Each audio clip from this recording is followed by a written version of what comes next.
അല്ലാഹു പറയുകയാണ് അൽ ഖാരിഅ, ഒരു വലിയ സംഭവം, ഭീകരമായ സംഭവം. മൽ ഖാരിഅ, എന്ത് ഭീകരമായ സംഭവമാണ്? വമാ അദ്റാക മൽ ഖാരിഅ, നബി നിങ്ങൾക്കറിയോ ഭീകരത എന്താണെന്ന്? ആ ഭീകരത എന്താണ്? ഒരു വലിയ ഭീകരമായ സംഭവത്തെ അള്ളാഹു പരിചയപ്പെടുത്തുകയാണ്. ഇപ്പൊ പ്രളയം വന്നു.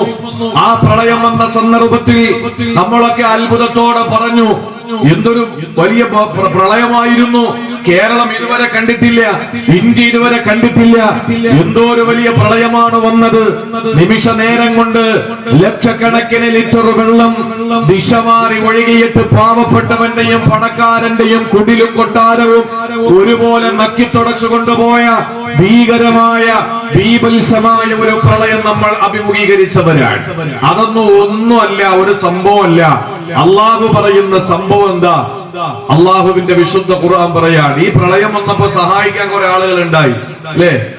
പിണറായി വിജയൻ കേരളത്തിന്റെ മുഖ്യമന്ത്രി പറഞ്ഞു, കേരളത്തിന് ഒരു സൈന്യം ഉണ്ടെങ്കിൽ അത് മത്സ്യത്തൊഴിലാളികളാണെന്ന് പറഞ്ഞു. കാരണം അതിൽ ഒരാൾ കമിഴ്ന്ന് കിടന്നിട്ട് ചവിട്ടുപടിയായപ്പോ രാജ്യത്തിന്റെ ഭാവി പ്രതീക്ഷയും ഭാവി പ്രധാനമന്ത്രിയുമായ രാഹുൽ ഗാന്ധി വന്ന് കെട്ടിപ്പിടിച്ചു ആ മനുഷ്യനെ. ജയ്സൽ ഒരു കാറിന്റെ ഷോറൂം തുറന്നിട്ട് അതിന്റെ നിർമ്മാതാക്കൾ പുതിയൊരു കാറിന്റെ ചാവി കൊണ്ടുവന്ന് കയ്യിൽ കൊടുത്തു, നിനക്കിരിക്കട്ടെ.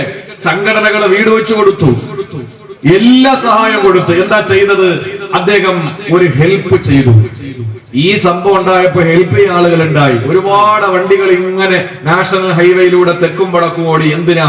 ആഹാരവുമായി, വസ്ത്രവുമായി, ഗുളികയുമായി, മെഡിസിനുമായി ഒക്കെ ഓടി. കാരണം ഒരു വിഭാഗം ആളുകൾ ദുരിതത്തിൽപ്പെട്ടപ്പോ ഒരു വിഭാഗം ആളുകൾ സഹായിക്കാനുണ്ടായി. അതാണ് നമ്മുടെ മുമ്പിൽ നടന്ന ഇപ്പോഴത്തെ പ്രളയം. എന്നാൽ അള്ളാഹ് പറയുന്ന ഭീകര സംഭവം എന്താണെന്നറിയോ?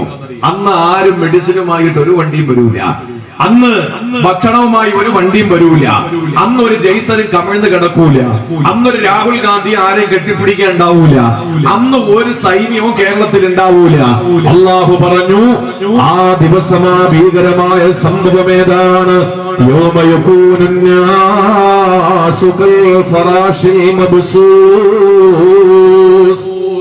അല്ലാഹു പറയുകയാണ്, അന്ന് മനുഷ്യന്റെ അവസ്ഥ എന്താണ്? മനുഷ്യന് സഹായവുമായിട്ട് വാഹനങ്ങളിലെ ഭക്ഷണവുമായി, വാഹനങ്ങളിലെ മെഡിസിനുമായി, വാഹനങ്ങളിലെ വസ്ത്രത്തിന്റെ കൂമ്പാരവുമായി പ്രളയബാധിത പ്രദേശങ്ങളിലേക്ക് സഹായത്തിന്റെ ഹസ്തവുമായി കടന്നു പോകില്ല. അന്ന് മനുഷ്യന്റെ അവസ്ഥ എന്താണെന്നറിയോ? അല്ലാഹു പറയുകയാണ്, കൽ ഫറാശിൽ മബ്സൂസ്,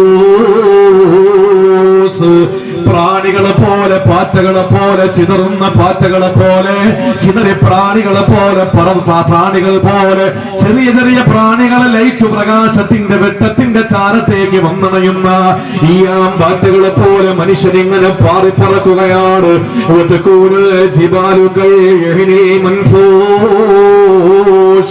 അന്ന് വലിയ ഭീമാകാരമായ പർവ്വതങ്ങളുടെ അവസ്ഥ എന്തെന്നറിയോ? ആ പർവ്വതങ്ങളെല്ലാം കടഞ്ഞെടുക്കപ്പെട്ട രോമങ്ങളെ പോലെയാ, അപ്പുപമ്പാടി പോലെ പർവ്വതങ്ങൾ ഇങ്ങനെ പാറി കളിക്കുകയാണ്. മനുഷ്യനാണെങ്കിലോ ചിതറുന്ന പ്രാണികളെ പോലെ, പാറ്റകളെ പോലെ, ഈ പാറ്റകളെ പോലെ ഒരു ചെറിയ ചാറ്റൽ മഴ പെയ്താൽ പിറ്റേ ദിവസം ആ നാട്ടിലെങ്ങാനും ആ പ്രദേശത്തെങ്ങാനും ഒരു ലൈറ്റ് കത്തിച്ചു വെച്ചാൽ ആ ട്യൂബിന്റെ 4 ഭാഗത്ത് ഈ പാറ്റകളെ, പ്രാണികളെ ചിന്നി ചിതറി വരുന്നത് പോലെ മനുഷ്യൻ ഇങ്ങനെ അങ്ങോട്ടും ഇങ്ങോട്ടും പാടി നടക്കുകയാ. സഹോദരങ്ങളെ, ഭീകരമായ ദിവസത്തെ അല്ലാഹു പരിചയപ്പെടുത്തുന്നത്. നബിയെ, അങ്ങക്കറിയുമോ എന്താണ് ഭീകരമായ സംഭവമെന്ന്? ആ ഭീകരമായ സംഭവം അങ്ങ് കടന്നു വന്ന മനുഷ്യന് പ്രാണികളെ പോലെയാണ്, പർവ്വതങ്ങളോ അപ്പുപന്താടി പോലെയാ. എന്തുകൊണ്ടാണ് അല്ലാഹു മനുഷ്യന്റെ അവസ്ഥ പറഞ്ഞിട്ട് ആകാശത്തിന്റെ കഥ പറഞ്ഞില്ല? എന്തുകൊണ്ട് അല്ലാഹു ഭൂമിയുടെ കഥ പറഞ്ഞില്ല? എന്തുകൊണ്ട് സാഗരങ്ങളുടെ കഥ പറഞ്ഞില്ല? അല്ലാഹു പർവ്വതങ്ങളെ പറ്റി മാത്രമെന്തേ പറഞ്ഞതെന്നറിയോ സഹോദരങ്ങള്? പർവ്വതത്തെ പറ്റി പറയാനുള്ള കാരണം അറിയണോ? ഈ സൃഷ്ടിപ്പിന്റെ ഉൽപ്പത്തിയെ പറ്റി മനസ്സിലാക്കുക, ഭൂമിയുടെ ഉൽപ്പത്തിയെ പറ്റി, ഭൂമിയുടെ ബേസിങ്ങിനെ പറ്റിയിട്ട് മനസ്സിലാക്കുക. എന്താണ് ഭൂമിയുടെ ബേസ് എന്നറിയോ? ഭൂമിയുടെ ഉൽപ്പത്തി എന്നറിയോ? ഈ ഭൂമി അല്ലാഹു വെള്ളത്തിന്റെ മുകളിലാണ് പടച്ചു വെച്ചത്. ആ സമയത്ത് വെള്ളത്തിന്റെ മുകളിൽ ഭാരമുള്ള ഒരു വസ്തു വെക്കുമ്പോൾ ആ വെള്ളത്തിന്റെ മുകളിൽ ആ വസ്തു അങ്ങോട്ടും ഇങ്ങോട്ടും ചലിക്കും. ചലിക്കുമല്ലോ. അങ്ങനെ ഭൂമി ചലിക്കാൻ തുടങ്ങിയപ്പോൾ മലായികത്തുകൾ പടച്ചവനോട് പരിഭവം പറയുകയാണ്, പടച്ച റബ്ബേ, ഭൂമി നിശ്ചലമാകുന്നില്ല, ഭൂമി ചലിച്ചുകൊണ്ടിരിക്കുകയാണ്, വാസയോഗ്യമല്ലല്ലോ പടച്ചവരെ. ആ സമയത്ത് നമ്മളെ ഒരു ചെയറോ ഒരു ടേബിളോ ഒരു പീഠമോ ഒരു കട്ടിലോ എന്തെങ്കിലും ഒന്ന് കുലുങ്ങിയാൽ ചലിച്ചാൽ നമ്മൾ ചെയ്യാറുള്ളത് ആണി അടിച്ചു വെക്കലാണല്ലോ. വെള്ളത്തിന്റെ മുകളിൽ അല്ലാഹു ഭൂമിയെ പടച്ചു വെച്ചപ്പോ ആ ഭൂമി നിശ്ചലമാകാറ്, ആ ഭൂമി ചലിച്ചുകൊണ്ടിരിക്കുന്ന സമയത്ത് അല്ലാഹു ആണികളെ ഇറക്കിയിട്ട് ഭൂമിയെ പിടിച്ചു കെട്ടുകയാ. അല്ല തന്നെ പറഞ്ഞല്ലോ, ഭൂമിയെ പിടിച്ചു കെട്ടാൻ ആണികളെ അല്ല ഇറക്കിയത്രേ. ആണികൾ ഏതെന്നറിയോ? അല്ല പറയുന്നു,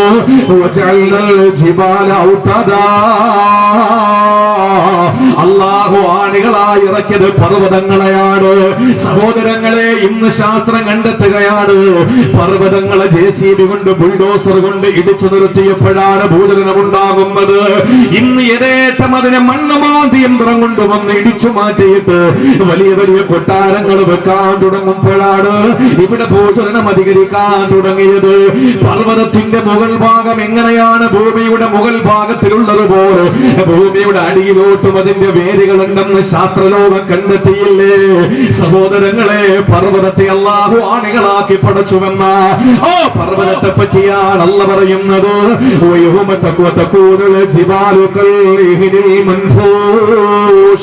കടഞ്ഞെടുക്കപ്പെട്ട രോമങ്ങൾ പോലെ അപ്പുപ്പന്താരി പോലെ പർവ്വതങ്ങൾ പാറിക്കളിക്കുമെന്ന ഇത് നിസ്സാരമായി കരുതല്ല പ്രിയപ്പെട്ടവരെ, നിസ്സാരമായി കാണല്ലേ.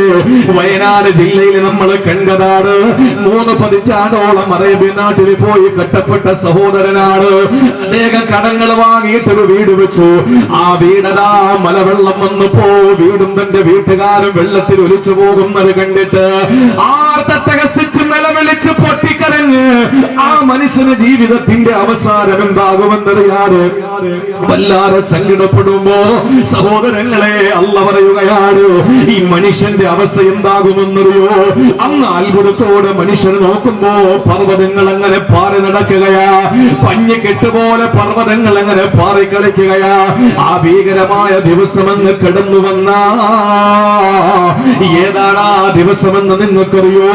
ആ ദിവസമാണ് ഇസ്രാഫീൽ എന്ന മാലാഖ നശീകരണായ ചുണ്ടോട് ചേർത്ത് വെച്ചുകൊണ്ട് അള്ളാന്റെ ആ ഒരു ഉത്തരവിന് വേണ്ടി കാതോട്ട് നിൽക്കുമ്പോ അള്ളാന്റെ കൽപ്പന കടന്നു വന്ന ഇസ്രാഫീൽ എന്ന മാലാഖ സൂറെന്ന കാഹളത്തിലൂടുമ്പോൾ പ്രിയപ്പെട്ട സഹോദരങ്ങളെ, ഈ ലോകം മുഴുവനും നശിച്ചു പോകുന്ന ഈ ലോകത്തിന്റെ അവസാനത്തെ പറ്റിയാണ് അല്ല പറഞ്ഞത്. ലോകാവസാനത്തെ പറ്റിയാണ് അല്ല പറഞ്ഞത്. അന്ന് മനുഷ്യന്റെ അവസ്ഥ ഭീകരമാണ്. മനുഷ്യന് പ്രാണികളെ പോലെയും പർവ്വതങ്ങളും അതാ പല്ലിക്കെട്ടുകളെ പോലെയാ എന്ന് പറഞ്ഞാല് ഭൂമിയുടെ അടിവേര് പോലും അല്ലാഹു ഇളക്കുകയാ.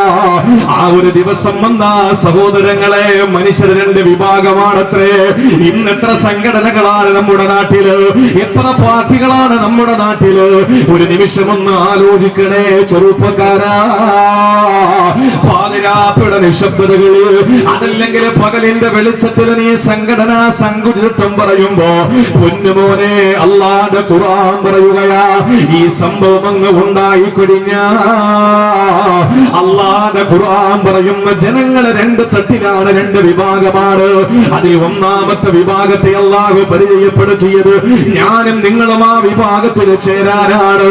സഹോദരങ്ങളെ, രണ്ടാമത്തെ വിഭാഗത്തിൽ നമ്മൾ ചേരാൻ പാടില്ല. അല്ല തന്നെ പറയട്ടെ, രണ്ടാമത്തെ വിഭാഗത്തിൽ ചേരാൻ നമുക്ക് കഴിയില്ല. ഒന്നാമത്തെ വിഭാഗത്തിൽ നമ്മൾ ചേരണേ. ആ വിഭാഗത്തെ അല്ലാഹു അവന്റെ വിശുദ്ധ കലാമിലൂടെ പരിചയപ്പെടുത്തുകയാണ്. അല്ലാഹു മനസ്സിലാക്കാനുള്ള തൗഫീക്ക് തരട്ടെ.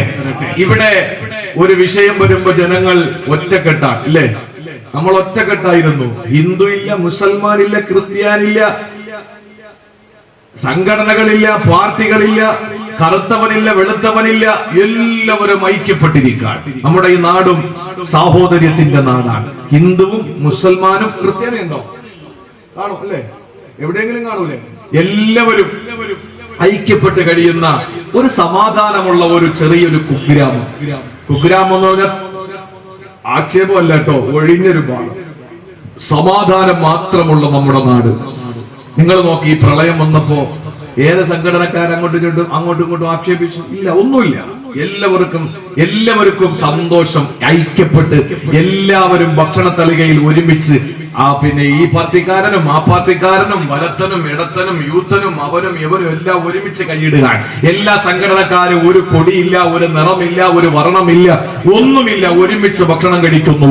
മുസ്ലിം പള്ളിയുടെ അകത്ത് അടുപ്പ് കൂട്ടുന്നു, ക്രൈസ്തവ ചർച്ചിന്റെ അകത്ത് മേശ വലിച്ചിട്ടിട്ട് മിമ്പറിൽ കയറാൻ ഇമാമിനെ ഹെൽപ്പ് ചെയ്യുന്നു, ക്ഷേത്രത്തിനകത്ത് മുസ്ലിം സഹോദരിമാര് കിടന്നുറങ്ങുന്നു.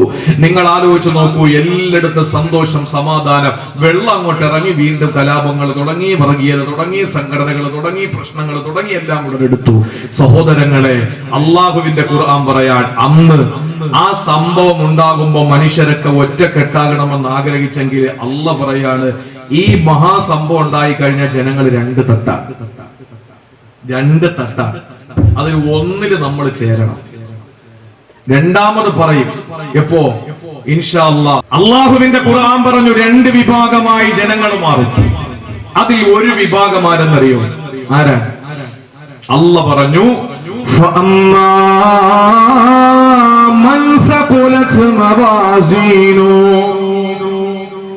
നന്മയുടെ തുലാസിൽ ഭാരം തൂങ്ങുന്ന ആളുകളാ. അവർ എവിടെയാണ്? അവര് ഉത്കൃഷ്ടമായ ഉദാത്തമായ ജീവിതത്തിലാണെന്ന് പരിശുദ്ധമായ ഖുർആൻ എന്നെ കേൾക്കാൻ വേണ്ടി ഒരുമിച്ച് കൂടിയ സഹോദരിമാരോട് സഹോദരങ്ങളോട് പറയുകയാണ്, അല്ലാഹുവിനെ കൊണ്ട് നമ്മൾ വിശ്വസിക്കുമ്പോൾ, മലായികത്തുകളെ കൊണ്ട് വിശ്വസിക്കുമ്പോൾ, പ്രവാചകന്മാരെ കൊണ്ട് കിതാബുകളെ കൊണ്ട് വിശ്വസിക്കുന്നത് പോലെ നമ്മൾ വിശ്വസിക്കേണ്ട ഒരു വിശ്വാസത്തിന്റെ മാർഗമാണ് അല്ലാഹുവിന്റെ മീസാൻ എന്ന തുലാസ്. അല്ലാഹുവിനൊരു തുലാസുണ്ട്. സ്വർണം തൂക്കുന്നവന്റെ തുലാസല്ല, അരിക്കച്ചവടക്കാരന്റെ തുലാസല്ല, കപ്പ വിൽക്കുന്നവന്റെ മരച്ചീനി വിൽക്കുന്നവന്റെ തുലാസല്ല. സഹോദരങ്ങളെ, പടച്ചവന്റെ തുലാസ് ഏതാണെന്നറിയോ? നമ്മുടെ തുലാസ് നന്മയുടെയും തിന്മയുടെയും രണ്ട് തട്ടുള്ള ഒരു തുലാസ്. നമ്മുടെ ഇവിടുത്തെ ത്രാസ് തന്നെ, അത് സംശയമൊന്നുമില്ല. വ്യത്യാസമുണ്ടെന്ന് പറഞ്ഞുതരാം, വ്യത്യാസമുണ്ടെന്നെല്ലാം പറഞ്ഞുതരാം. ഈ നമ്മള് പരലോകത്തിന്റെ സർവ്വതും നമ്മുടെ ഭൂമിയിൽ അല്ലാഹു തആല തരും. ഈ ചൂട് എന്തിന്റെ ചൂടാ? ഈ ചൂട് നരകത്തിന്റെ ശ്വാസം. അള്ളാഹു രണ്ട് ശ്വാസം വിടാനുള്ള അവസരം കൊടുത്തു എന്നാണ് സ്വഹീഹായ ഹദീസ്, ബുഖാരിയിലുള്ള ഹദീസാണ്. ഇഷ്തഖത്തിന്നാറു ഇലാ റബ്ബിഹ, പടച്ചവനോട് നരകം വന്നിട്ട് പറയാ, പടച്ചവനെ താങ്ങാൻ പറ്റുന്നില്ല. നരകോ പറയുന്നത്, നമുക്കിപ്പോഴും സുഖമൊന്നും പറഞ്ഞിരിക്കുകയാണ്. ഏതോ ഇപ്പൊ അടുത്ത സമയത്ത് ഒരാൾ പറഞ്ഞില്ലേ, ഓ ഞാനങ്ങനെ നരകത്തിൽ പോയാൽ അവിടെ സ്വർഗ്ഗമാക്കുമെന്ന് ഒരുത്തി പറഞ്ഞതാണ്. കൊള്ളാരി പറയുന്നത്, പേര് ഞാൻ പറഞ്ഞ ഈ സദസ്സിനെ മലീമസമാക്കാൻ ഉദ്ദേശിക്കുന്നില്ല. ഒരുത്തി പറഞ്ഞതാണ്, ഞാൻ സ്വർഗത്തിൽ പോയാൽ അവിടെ സ്റ്റാർ സിംഗറിലെ ആളുകളുണ്ട്, സിനിമാ നടന്മാരുണ്ട്, അതുപോലെ തന്നെ ഗാനമേളക്കാരുണ്ട്, അവരെയൊക്കെ കൊണ്ട് ഞാൻ അതങ്ങ് സ്വർഗ്ഗമാക്കുമെന്ന്. പടച്ചവൻ കാത്തിരക്ഷിക്കട്ടെ. നരകം പടച്ചവനോട് പറഞ്ഞ അള്ളാഹ് താങ്ങാൻ പറ്റുന്നില്ല, എന്തെങ്കിലും ഒരു പോംവഴി കണ്ടേ പറ്റൂ. അള്ളാഹ് പറഞ്ഞൊരു കാര്യം ചെയ്യും, പടച്ചവന്റെ കരുണ നോക്കിക്കൊള്ളണം. ഈ പടച്ച തമ്പുരാൻ നരകത്തിന് രണ്ട് ശ്വാസം വിടാനുള്ള അവസരം കൊടുത്തു. ഒന്ന് ചൂട് സമയത്തും ഒന്ന് തണുപ്പ് സമയത്തും. രണ്ട് ശ്വാസം കൊല്ലത്തിൽ നരകം പുറത്തേക്ക് വിടും.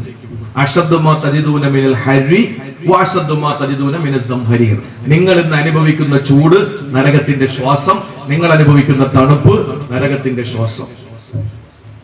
നമ്മൾ പറയും തണുപ്പിൽ ഇതെന്താ പ്രശ്നം? അത് ഗൾഫുകാരോട് ചോദിച്ചു നോക്കണം. മൂത്രമൊഴിച്ച് അപ്പുറത്തോട്ട് മാറിയിരിക്കുന്ന ഓടിച്ചു കളയണം, എങ്കിലേ അടുത്ത മൂത്രമൊഴിക്കാൻ പറ്റൂ, അല്ലെങ്കിൽ അപ്പോഴേ ഐസായിപ്പോയി. അതാണ് ഗൾഫിലെ തണുപ്പ്. അത് നമുക്ക് പറഞ്ഞാൽ മനസ്സിലാവില്ല. അള്ളാഹു മനസ്സിലാക്കാനുള്ള തൗഫീഖ് തരട്ടെ. തണുപ്പും ചൂടും കഠിനമാകുന്നത് നരകത്തിന്റെ രണ്ട് ശ്വാസമാണ്. അത് അള്ളാഹു ടെസ്റ്റ് ഡോസായി നമുക്ക് തന്നിരിക്കുകയാണ്. എല്ലാം അങ്ങനെ തന്നെ. നമുക്കിപ്പോ തുലാസറിയിലെ ത്രാസ് രണ്ട് തട്ടുണ്ട്. ഈ തുലാസിന് രണ്ട് തട്ടേ ഉള്ളൂ. ഒന്നില് നന്മ എടുത്തു വെക്കും, ഒന്നില് തിന്മ എടുത്തു വെക്കും. അപ്പൊ ഏത് ധാരണം? അങ്ങ് താന്ന് പോവേണ്ട ഏതാ? നന്മയുടെ തുലാസ്. നന്മയുടെ തട്ട് ഭാരം കൊണ്ടങ്ങ് താരണം. എന്നാൽ നമ്മൾ വിജയിച്ചു. അതാണ് അല്ലാഹ് പറഞ്ഞ അപ്പൊ ഈ തുലാസ്, നമ്മുടെ നാട്ടിലെ തുലാസ് തമ്മിലൊരു വ്യത്യാസമുണ്ട്. അത് പറഞ്ഞിട്ട് ഇൻഷാ അല്ലാഹ് നന്മയുടെ തുലാസിന് ഭാരം തൂങ്ങാനുള്ള കുറച്ച് അമലുകൾ ഞാൻ പറഞ്ഞുതരാം. നിങ്ങൾ ശ്രദ്ധയോടെ അക്കമിട്ട് ഓർത്തോ മനസ്സിലാക്കുക. നിങ്ങൾ പറ്റുമെങ്കിൽ മൊബൈൽ റെക്കോർഡ് ചെയ്തോളി, ഇല്ലെങ്കിൽ നിങ്ങൾ എഴുതി വെച്ചോളി, ഇല്ലെങ്കിൽ മെമ്മറിയിൽ സൂക്ഷിച്ചു വെച്ചോളി. എന്തുകൊണ്ടെന്നാൽ നമുക്ക് ചെയ്യാൻ പറ്റുന്ന എളുപ്പം നമുക്ക് ചെയ്യാൻ കഴിയുന്ന കുറച്ച് അമലുകൾ ഇന്ന് നമുക്ക് പറയാം. എന്താ തുലാസ് എന്നറിയോ? പടച്ചോന്റെ തുലാസ് നമ്മുടെ ഈ സ്വർണ്ണ കച്ചവടക്കാരന്റെ തുലാസ് ഒരുപോലെയാണോ? ഒരുപോലെ അല്ല. അള്ളാഹുവിന്റെ തുലാസിന് എന്താ പ്രത്യേകത? കേട്ടോളേ. ആദരവായ പ്രവാചകൻ നബി മുഹമ്മദ് മുസ്തഫ സല്ലല്ലാഹു അലൈഹി വസല്ലമ തങ്ങൾ പറയുകയാണ്, കുല്ലു കിഫ്ഫതിഹി മാ ബൈനൽ മശ്രിഖി വൽ മഗ്രിബി. അല്ലാഹുവിന്റെ പ്രവിശാലമായ മീസാൻ എന്ന് പറയുന്ന തുലാസിന്റെ ഒരു തട്ടുണ്ടല്ലോ, രണ്ട് തട്ടുണ്ട്. അതിൽ ഒരു തട്ടിന്റെ പ്രത്യേകത നിങ്ങൾക്കറിയോ? മാ ബൈനൽ മശ്രിഖി വൽ മഗ്രിബി. കിഴക്ക് മുതൽ പടിഞ്ഞാറ് വരെ അതിന് വ്യാപ്തിയുണ്ടെന്നാണ്, വ്യാസമുണ്ടെന്നാ. എന്ന് പറഞ്ഞാൽ ഒരു തട്ട് ഈ ലോകം മുഴുവനും എടുത്തു വെച്ചാലും പിന്നെയും ആ തട്ട് ബാലൻസാ, പിന്നെയും ആ തട്ടില് വേറെ വെക്കാൻ കഴിയുന്നത്ര വ്യാപ്തിയുണ്ടത്രേ. സഹോദരങ്ങളെ, ഈ ലോകം മുഴുവനും എടുത്തു വെച്ചാലും ഒരു തട്ട് പോലും നിറയ്ക്കാൻ പറ്റാത്ത പ്രവിശാലമായ അല്ലാഹുവിന്റെ മീസാൻ എന്ന തുലാസില്ലേ, അവിടെ ഒരു മലക്ക് നിന്നിട്ട് വിളിക്കുകയാ. കൊല്ലം ജില്ലയിലെ ആലപ്പുഴ ജില്ലയിലെ കായംകുളത്തിനടുത്തുള്ള ഈ പ്രദേശത്തുള്ള ഒരാൾ അവന്റെ വാപ്പാന്റെ പേര് ചേർത്തിട്ട് വിളിക്കുമെന്നാണ്. ഇന്നക്കും സതുദഊന യൗമൽ ഖിയാമത്തി ബിഅസ്മാഇകും വഅസ്മാഇ ആബായികും. നിങ്ങളുടെയും നിങ്ങളുടെ പിതാക്കന്മാരുടെ പേര് ചൊല്ലിയിട്ടാണ് അല്ലാഹു വിളിക്കുന്നത്. ഇവിടെ അബ്ദുള്ളയുടെ മകനെ അബ്ദുറഹ്മാൻ, ഇവിടെ അബ്ദുൽ അസീസിന്റെ മകനെ മുഹമ്മദ്, എവിടെ എന്ന് ചോദിച്ചിട്ട് വാപ്പാന്റെ പേരും കൂടെ ചേർത്തിട്ടാണ് വിളിക്കുക. അങ്ങനെ കോടാന സൃഷ്ടിജാലങ്ങൾ ഒരുമിച്ച് കൂടുന്ന മഹ്ശറ, അല്ലാഹുവിന്റെ ചെമ്പുത്തറയാകുന്ന കോടതിയിൽ ഞാനും നിങ്ങളും ആളുകളുടെ ഇടയിൽ നിന്ന് ആ മലക്കിന്റെ അടുത്തേക്ക് ചെല്ലുമ്പോ എന്റെയും നിങ്ങളുടെയും സുഹൃതങ്ങളും ദുഷ്കർമ്മങ്ങളും എടുത്ത് രണ്ട് തട്ടിലേക്ക് അങ്ങ് വെക്കുകയാ. നന്മയുടെ തട്ടാണ് ഭാരം തൂങ്ങുന്നതെങ്കിൽ മലക്ക് വിളിച്ചു പറയുന്ന സൈദ് ഫുലാ, ഇവന് വിജയിച്ചിരിക്കുകയാ. ഏതാണ് വിജയം? ലോക്സഭാ തെരഞ്ഞെടുപ്പിന്റെ വിജയമല്ല. ഈ ലോക്സഭാ തെരഞ്ഞെടുപ്പിൽ ഒരു സ്ഥാനാർത്ഥി അങ്ങ് ഏതെങ്കിലും അവസ്ഥയിൽ പരാജയപ്പെട്ടു പോയാ 5 വർഷം കഴിഞ്ഞാൽ വീണ്ടും നമ്മുടെ മുമ്പിൽ മത്സരമുണ്ട്. അന്ന് തെരഞ്ഞെടുപ്പ് വരും, അന്ന് തെരഞ്ഞെടുപ്പിൽ മത്സരിക്കാം, ഒരു പക്ഷേ നമുക്ക് ജയിക്കാം. സഹോദരങ്ങളെ, നിയമസഭാ തെരഞ്ഞെടുപ്പിന്റെ വിജയമല്ല വിജയമെന്ന് പറയുന്നത്. വിജയമേതാണ്? നന്മയുടെ തുലാസിൽ നമ്മുടെ നന്മകൾ എടുത്തു വെക്കുമ്പോൾ അതിന് ഭാരം തൂങ്ങിയിട്ടത് താണുപോയാ അവിടെ വെച്ച് മലക്ക് വിളിച്ചു പറയുകയാണ്, സൈദ് ഫുലാ, ആലപ്പുഴക്കാരനായ ഈ കായംകുളത്തുകാരനായ ഈ മനുഷ്യരിതാ വിജയിച്ചിരിക്കുകയാ. പിന്നെ ലോകത്തൊരു പൊന്നുപോലും നമ്മളെ പരാജയപ്പെടുത്താൻ കഴിയില്ല. അവസാനത്തെ വിധി നിർണയമാണ്. ഇനി ലോകപ്പാർക്കും നമ്മളെ പരാജയപ്പെടുത്താൻ കഴിയില്ല. ഒരു സംഘടനക്കാരന് കഴിയൂല, ഒരു രാഷ്ട്രീയ മേലാളന് കഴിയൂല, ഒരാൾക്കും ഒരുപ്പനും ഒറ്റ കുടുംബത്തിൽ പറഞ്ഞോരും കഴിയില്ല.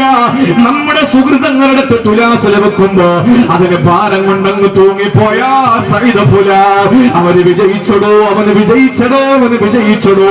ഇനി അതല്ല തിന്മയുടെ തട്ടാറ് താഴുന്നതെങ്കിലോ അവിടെ നിന്നുകൊണ്ടാ മലക്ക് വിളിച്ചു പറയുകയാ, സഖിയ ഫുലാ,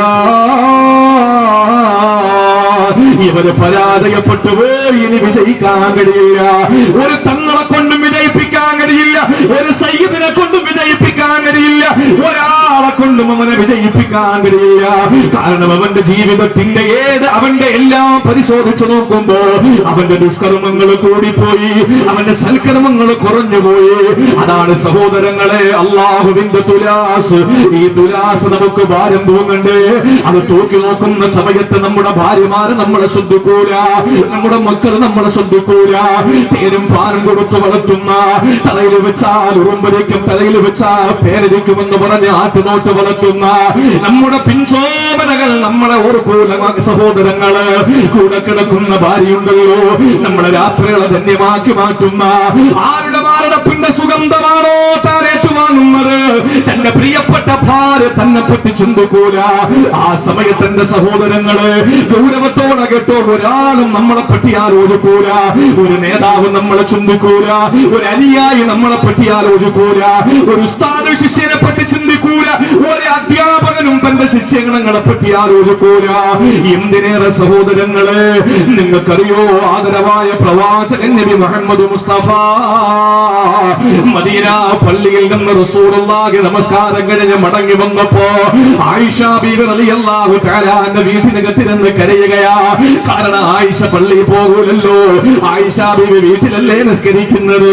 അഷ്റഫുൽ ഖൽഖ് ഇമാമത്ത് നിന്നിട്ട് മടങ്ങി വന്നപ്പോ ആയിഷ ബീവി കരയുന്നത് കണ്ടിട്ട് ചോദിച്ചു, ആയിഷ എന്റെ മോളെ കരയുന്നത് എന്തിനാ? ആ സമയത്ത് ആയിഷ ബീവി റളിയല്ലാഹു അൻഹ റസൂലുള്ളാഹി സ്വല്ലല്ലാഹു അലൈഹി വസല്ലമ തങ്ങളോട് പറഞ്ഞത്, നബിയേ ഞാൻ ഒറ്റക്കിരുന്നപ്പോ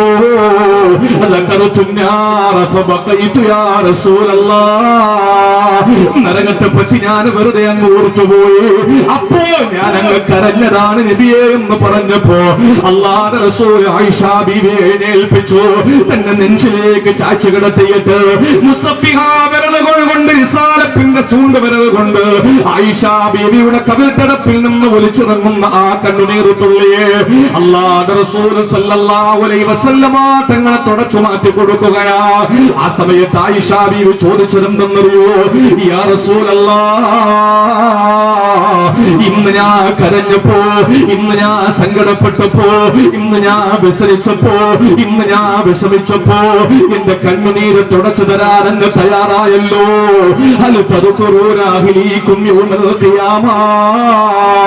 നാളെ പരലോകത്ത് ആയിഷ വരുമ്പോ, അങ്ങയുടെ പ്രിയപ്പെട്ടവളായ ഞാൻ വരുമ്പോ എന്നെ അങ്ങ് ഓർക്കുമോ നബിയേ?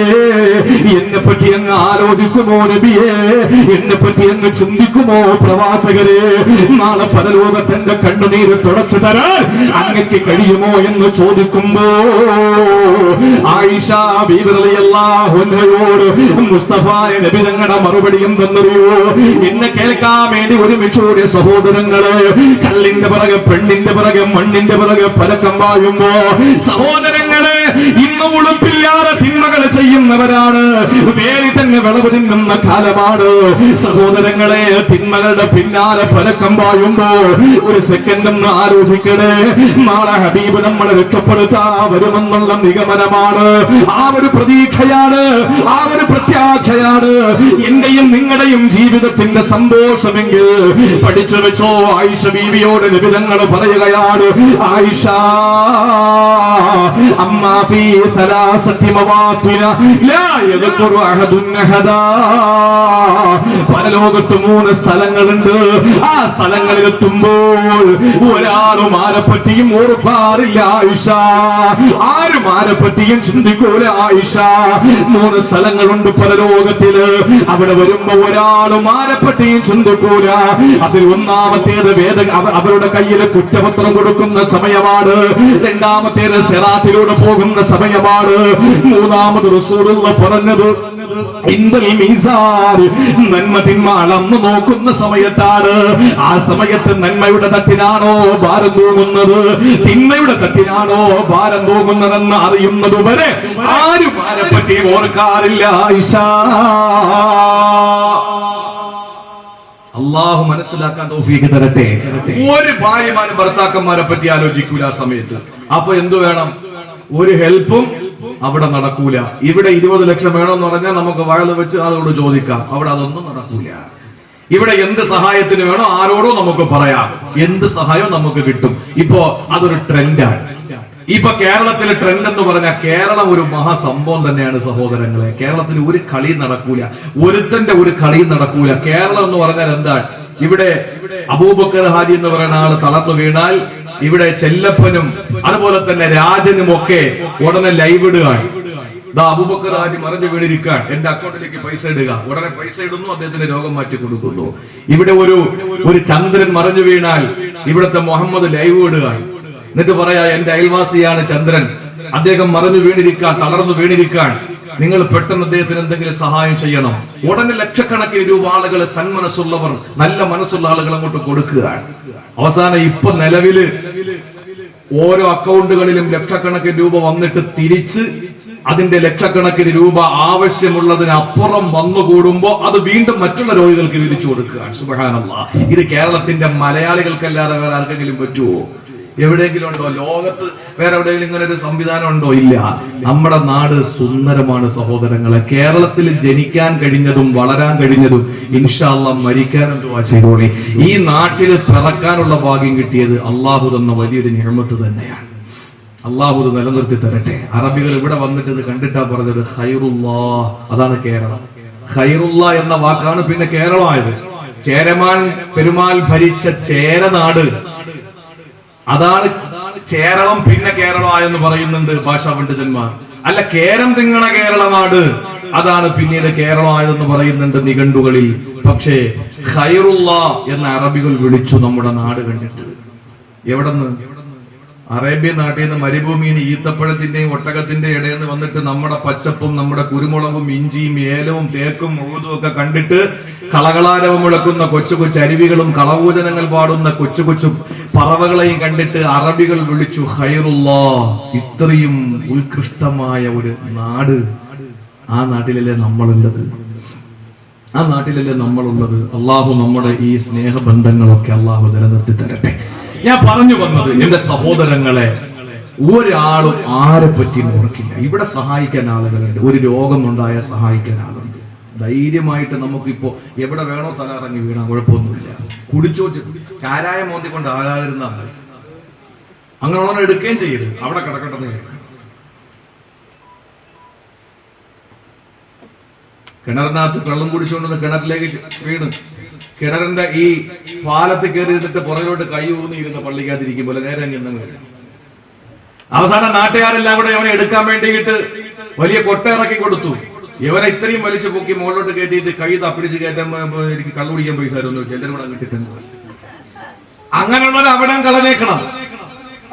അല്ലാതെ ഒരാൾ തലകറങ്ങി വീണാൽ അവന്റെ നെറ്റിത്തടപ്പിലെ നിസ്കാരത്തിളമ്പും നെറ്റിത്തടപ്പിലെ ചന്ദനക്കുറിയും അവന്റെ പള്ളയിലെ കുരിശുമാലയും നോക്കിയിട്ട് വർഗീയത കളിക്കുന്ന നാടല്ല നമ്മുടെ കേരളം. ഇവിടെ സുന്ദരമായ നാടാണ്. അല്ലാഹു തആല മറ്റുള്ള സ്റ്റേറ്റുകൾക്കും മറ്റുള്ള രാജ്യങ്ങൾക്കും നമ്മുടെ രാജ്യവും നമ്മുടെ നാടും ഒരു മാതൃകയാകട്ടെ. ഏറ്റവും ഉത്കൃഷ്ടമായ നാടാണ് നമ്മുടെ നാട്. ഇവിടെ ആരും ആരെയും സഹായിക്കാൻ തയ്യാറാണ്. പക്ഷേ അവിടെ പോകുമ്പോ ഉണ്ടല്ലോ 3 സ്ഥലത്ത് സ്വന്തം കെട്ടിയോൾ അതുവഴി പോകൂടി ഒന്നും ഇങ്ങോട്ട് വന്നേ അവിടെ വരൂല. 3 സ്ഥലത്ത്. ഒന്ന് സിറാത്ത് പാലത്തിൽ കയറാൻ നിൽക്കുമ്പോ ഈ പാലം കടന്നു വേണം അപ്പുറം സ്വർഗത്തിൽ പോകും. അടിയിൽ നരകമാണ്, മത്സരം നടക്കുന്ന പാലമാണ്. 3000 വർഷത്തെ വഴിദൂരമാണ്. 1000 വർഷം കയറ്റം, 1000 വർഷം സമനിരപ്പ്, 1000 വർഷം ഇറക്കം. ഒരു കിതാബിലുള്ള കാര്യമാണ്. കിതാബ് കിട്ടുന്ന സമയം, കിതാബ് എന്ന് പറഞ്ഞാൽ കുറ്റപത്രം, അത് വലത്ത് കൈ കിട്ടോ ഇടത്ത് കൈ കിട്ടോ ഇതറിയുന്നത് വരെ ആരും ആരോടും മിണ്ടൂല. 3ാമത് ഈ നന്മ തിന്മ അളന്നു നോക്കുന്ന സമയം. അവിടെ വെച്ച് നമുക്ക് ഒരിക്കലും ആരും മക്കൾ വന്ന് വാപ്പാ ഉപ്പാന്ന് പറഞ്ഞ് പിടിച്ച് തൂങ്ങിയാലും നമ്മൾ ശ്രദ്ധിക്കൂല. ഇക്കാക്കാന്ന് പറഞ്ഞ് ഭാര്യ പുറകെ വരികയാണ്, ഓടി മാറി ഇങ്ങോട്ടെന്ന് പറയും. നമ്മൾ ചിന്തിക്കുന്നത് മുഴുവനും പടച്ചോനെ എന്റെ ഏത് തട്ടിനാ ഭാരം തൂങ്ങുന്നത് നോക്കിയിരിക്കുക. ഇപ്പൊ തന്നെ മക്കള് പെണ്ണുങ്ങൾ കൃത്യമായിട്ട് ഇത് മനസ്സിലായി കാണും. കാരണം സ്വർണം വാങ്ങാൻ പോകുമ്പോ ഈ സ്വർണ്ണക്കടക്കാരൻ തൂക്കുന്ന സമയത്ത് മക്കള് പാലിന് കരഞ്ഞാൽ പോലും ശ്രദ്ധിക്കൂല. കാരണം അവിടെ എന്തെങ്കിലും മിസ്റ്റേക്ക് ഉണ്ടോ നോക്കിയിരിക്കുക. അപ്പൊ നാളെ പരലോകത്തെ കാര്യം ഒന്ന് ആലോചിച്ച് നോക്കിയേ. ഇതാണ് പരലോകം, മീസാൻ. ആ മീസാൻ പ്രവിശാലമാണ്. ഒരു തട്ട് അത് നിറയെ ഈ ഭൂമി ആകാശമൊക്കെ എടുത്ത് വെച്ചാലും ബാലൻസ് കിടക്കും. അപ്പൊ ഭീകരമാണ് തട്ട്. മരിച്ചീനി കപ്പ തൂക്കുന്ന തുലാസ് പോലെയൊന്നും അല്ല അള്ളാഹുവിന്റെ തുലാസ്. ഇത് ഉണ്ടെന്ന് വിശ്വസിക്കാത്ത മൂമിനാവൂല. ഖുർആൻ പറഞ്ഞതാണ് മീസാൻ. അള്ളാഹു മനസ്സിലാക്കാനുള്ള തൗഫീഖ് തരട്ടെ. ഇനി അതിനെ കൂടുതൽ വിശദീകരിച്ചുകൊണ്ടിരിക്കാൻ സമയമില്ല. നമുക്ക് ഭാരം തൂക്കാൻ കുറച്ച് കാര്യങ്ങൾ പറഞ്ഞുതരാം. അതിൽ ഒന്നാമതായിട്ട് കേട്ടോളി. എന്ത് വേണം? ഒന്നാമതായിട്ട് കേട്ടോളി. ഈ പറയുന്ന കാര്യങ്ങൾ നിങ്ങൾ കൃത്യമായി ചെയ്യുമെങ്കിൽ ഇൻഷാ അല്ലാഹ് നമ്മുടെ നന്മയുടെ തുലാസിന് ഭാരം തൂങ്ങും. അള്ളാഹു തൗഫീഖ് തരട്ടെ. എളുപ്പമുള്ള കാര്യങ്ങളാ, ലക്ഷങ്ങളൊന്നും മുടക്കണ്ട, ഒന്നും നമ്മൾ കഷ്ടപ്പെടുകയും വേണ്ട. ഈ പറയുന്ന കാര്യങ്ങൾ കൃത്യമായി നമുക്ക് ചെയ്യാൻ പറ്റുന്നതാണ്. അത് ചെയ്ത് കിട്ടിയാൽ നമ്മൾ രക്ഷപ്പെട്ടു. ഒന്ന് മഹാനായ ദാവൂദ് നബി അലൈഹിസ്സലാം. ദാവൂദ് നബി അലൈഹിസ്സലാത്തു വസ്സലാം ആരായിരുന്നു ദാവൂദ് നബി എന്നറിയോ? ഇന്ന് നമ്മുടെ സഹോദരിമാരുടെ കയ്യിൽ ഒരു ഗ്ലാസ് പച്ചവെള്ളവും ഒരു ഗ്ലാസ് അരിപ്പൊടിയും കൊടുത്താൽ, ഒരു ഗ്ലാസ് അരിപ്പൊടിയും ഒരു ഗ്ലാസ് പച്ചവെള്ളവും കൊടുത്താൽ അവര് വേണ്ട രീതിയിൽ അവരതിന്റെ ഭക്ഷണം പാകം ചെയ്യുന്നതാണ്. ഏത് മോഡൽ വേണമെങ്കിലും അവരുണ്ടാക്കും. ഇവിടെ പത്തിരി അല്ലേ, റോട്ടി ചെറിയ കയ്യിൽ കൊണ്ടാ മുറിയും ചെറിയ അല്ലേ, ചെറുത്. അതിവിടെ നിന്ന് അങ്ങോട്ട് പോയി 2-3 ജില്ല കഴിഞ്ഞ് വടകരയ്ക്ക് എത്തുമ്പോ അതിന് പറയുന്ന ടയർ പത്തിരിയുന്ന ഇത്ര ഉണ്ടാവും. നാഷണൽ പെർമിറ്റ് വണ്ടിയുടെ ടയർ കണക്കായിരിക്കും. ടയർ പത്തിരിയാണ്. തിരിച്ച് നമ്മുടെ നാട്ടിലേക്ക് പോയി കഴിഞ്ഞാൽ ഇവിടത്തെ ഒരു 10 എണ്ണം നിരത്തി വെക്കുമ്പോൾ അത്രയും വലിപ്പം ഉണ്ടാവും. ഒരെണ്ണം തിന്നാൽ മതി, അൽഹംദുലില്ലാ, വയറ് വെക്കും. ഇവിടെ ടിഷ്യൂ പേപ്പർ എടുക്കുമ്പോൾ എടുത്ത് 2 കൈ കൊണ്ട് എടുത്താലും നമുക്ക് തികയില്ല, അത്ര ചെറുതായി ഇവിടെ ഉണ്ടാക്കുന്നത്. ഇതെല്ലാം മാവുകൊണ്ടല്ലേ.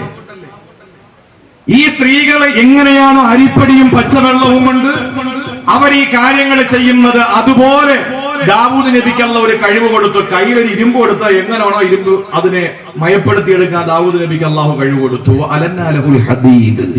ദാവൂദ് നബിക്ക് അല്ലാഹു ഇരുമ്പിനെ മയപ്പെടുത്തി കൊടുത്തു. ഇരുമ്പ് ഭയങ്കര കട്ടിയല്ലേ, ഇരുമ്പ് ഭീകരമല്ലേ സഹോദരങ്ങളെ. ശാസ്ത്രം ഇന്ന് കണ്ടെത്തിയിരിക്കുകയാണ്, ഇരുമ്പ് ഒരിക്കലും ഈ ഭൂമിയിൽ ഉണ്ടായതല്ല. ഇരുമ്പ് ഭൂമിയിൽ ഉണ്ടായതല്ല. കാരണം അള്ളാഹു പറഞ്ഞത് അൻസൽനൽ ഹദീദ്, ഇരുമ്പിനെ ഇറക്കിയെന്നാണ്. അപ്പൊ എവിടെന്നോ ഇവിടെ കൊണ്ടൊന്ന് ഇറക്കിയതാണ് ഇരുമ്പ്. കാരണം ഇരുമ്പുണ്ടാക്കാൻ നമ്മുടെ ഈ സൗരോർജം മുഴുവനും അതിന്റെ എത്രയോ ഇരട്ടി കൂടി വേണമെന്നാണ് ഒരു ഇരുമ്പുണ്ടാക്കാൻ. അത്രയും വലിയ ഭീകരമാണ് ഇരുമ്പ്. അതിനെ അള്ളാഹു എവിടെന്നോ കൊണ്ടിറക്കിയതാ. അൻസൽനൽ ഹദീദ്, ഇരുമ്പിനെ നാം ഇറക്കിയെന്നാ പറഞ്ഞത്. എവിടെ നിന്നും നമുക്ക് പറയാൻ പറ്റില്ല. പോട്ടെ, നമുക്ക് ആ വിഷയം സംസാരിക്കണ്ട. ഈ ഇരുമ്പിനെ മയപ്പെടുത്തി കൊടുത്ത ഏറ്റവും വലിയ ശക്തനായ പ്രവാചകൻ ദാവൂദ് നബി അലൈഹിസ്സലാത്തു വസ്സലാം ഒരു ദിവസം അല്ലാഹുവിനോട് പറയുകയാണ്, അല്ലാഹ് എനിക്കൊന്ന് മീസാൻ കാണിച്ചു തരുമോ അല്ലാഹ്. ശക്തനായ പ്രവാചകനല്ലേ ദാവൂദ് നബിക്ക്. അല്ലാഹു ഇരുമ്പ് പോലും വശപ്പെടുത്തി കൊടുത്തില്ലേ. ആ ദാവൂദ് നബി അല്ലാഹുവോട് പറയുകയാണ്, പടച്ച റബ്ബേ എനിക്ക് നീ തുലാസൊന്ന് കാണിച്ചു തരുമല്ല. ആ സമയത്ത് അല്ലാഹു മീസാനെ കാണിച്ചു കൊടുക്കുകയാണ് ദാവൂദ് നബിക്ക്. അറിയണേ ചെറുപ്പക്കാരാ, എന്റെ പെങ്ങളെ അറിയണേ, ആ സമയത്ത് എന്താ സംഭവിച്ചതെന്നറിയോ? അല്ലാഹുവിന്റെ പ്രവാചകന് ദാവൂദ് നബി മീസാനെ കാണുകയാ. ആ സമയത്ത് സുബ്ഹാനല്ലാഹ്, മീസാനെ കണ്ട മാത്രയില്ല ദാവൂദ് നബി അങ്ങ് ബോധം കെട്ടു പോവുകയാ. ആ ദാവൂദ് നബി ബോധം കെട്ട് നിലമ്പെത്തുകയാണ്. ആ സമയത്ത് അല്ലാഹുവിനോട് ബോധം വന്നപ്പോ ചോദിക്കുകയാണ്, ഇലാഹി മൈ യഖ്ദിറു അൻ യംലഅ കിഫതൈഹി മിൻ ഹസനാ. പടച്ചവനെ, ഈ തട്ടിൽ എങ്ങനെയാണ് ആളുകൾ നന്മകൾ കൊണ്ട് നിറയ്ക്കുന്നത്? ശ്രദ്ധയോടെ കേൾക്കണേ. മീസാനിൽ ഭാരം തൂങ്ങാൻ അമലാണ് പറയുന്നത്. ദാവൂദ് നബി അത്ഭുതത്തോടെ നോക്കി നിന്നുപോയ ആ മീസാന്റെ തുലാസിന്റെ നന്മയുടെ തട്ടിന് എങ്ങനെയാണ് ഒരാള് ഭാരം നിറയ്ക്കുന്നത്? അല്ലാഹ് ആർക്കാണ് അതിന് കഴിയുന്നത്? പടച്ചവര്, ഇത്രയും പ്രവിശാലമായ ഈ തട്ടിൽ എങ്ങനെയാണ് നന്മകൾ കൊണ്ട് നിറയ്ക്കാൻ കഴിയുക? ആ സമയത്ത് ദാവൂദ് നബി അലൈഹിസ്സലാത്തു വസ്സലാമിനോട് അല്ലാഹ് പറഞ്ഞ മറുപടി എന്തെന്നറിയോ? അമൽ ചെയ്യാനുള്ള ഒന്നാമത്തെ കാര്യമാണ് പറയുന്നത്.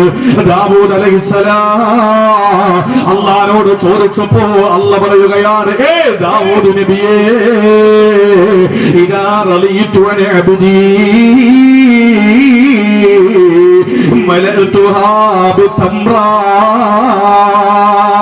ഒന്നാമത് അമൽ ചെയ്യാൻ വേണ്ടി ഞാൻ പറയുകയാ. ശ്രദ്ധയോടെ കേൾക്കണേ ചെറുപ്പക്കാരാ, ശ്രദ്ധയോടെ കേൾക്കണേ പ്രിയപ്പെട്ട പെങ്ങള്. നാളെ മീസാൻ എന്ന തുലാസിലെ നന്മയുടെ തട്ടിന് ഭാരം തൂങ്ങണ്ടേ? ആ തട്ടിന് ഭാരം തൂങ്ങാൻ ഒന്നാമത് ചെയ്യേണ്ടത് ദാവൂദ് നബിയോട് അല്ലാഹ് പറയുകയാണ്, ദാവൂദ് നബിയെ, ഇദാ റളീതു അൻ അബ്ദീ, ഞാൻ ഒരാളെ അങ്ങ് ഇഷ്ടപ്പെട്ട് കഴിഞ്ഞാൽ, ഒരാളോട് എനിക്ക് സ്നേഹം തോന്നിക്കഴിഞ്ഞാൽ,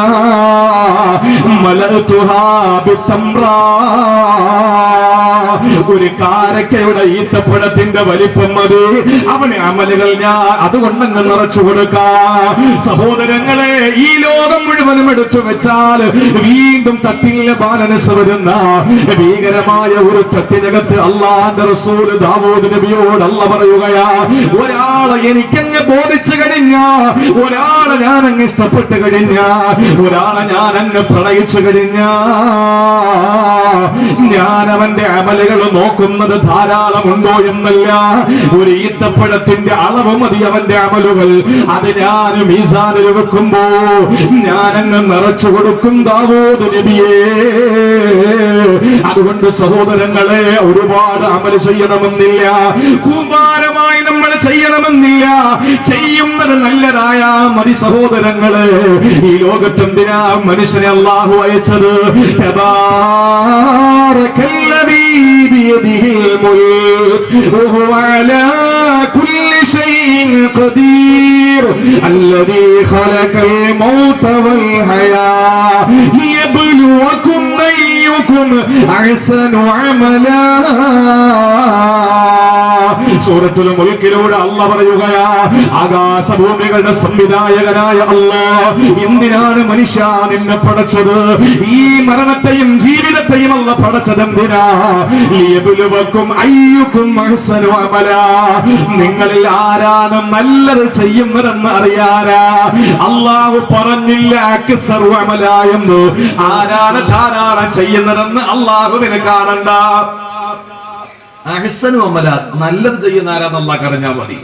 രാവിലെ സുബഹിക്ക് എഴുന്നേറ്റ് പള്ളി വരും, രാവിലെ പള്ളിയിൽ വരും, സുബഹിക്ക് മുമ്പേ വരും, തഹജ്ജുദ് നിസ്കരിച്ചിട്ട് പള്ളിയിൽ തെക്കും വടക്കും നടന്ന് ഫാൻ ഇട്ട് ട്യൂബ് ഇട്ട് ഹൗദിൽ വെള്ളം തുറന്നു വിട്ട് അതുപോലെ ബാത്റൂം ഒക്കെ കഴുകി അത് കഴിഞ്ഞ് സുബഹി നിസ്കാരം കഴിഞ്ഞ് അവിടെ ഇരുന്ന് ഖുർആൻ ഓതി തസ്ബീഹ് ചൊല്ലി അവിടെ ഇരുന്ന് ദുആ നിസ്കരിച്ച് ദുആയൊക്കെ കഴിഞ്ഞ് നേരെ പോയി വീട്ടിൽ ചെന്ന് കുറച്ചു നേരം അവിടെ ഇരുന്നു.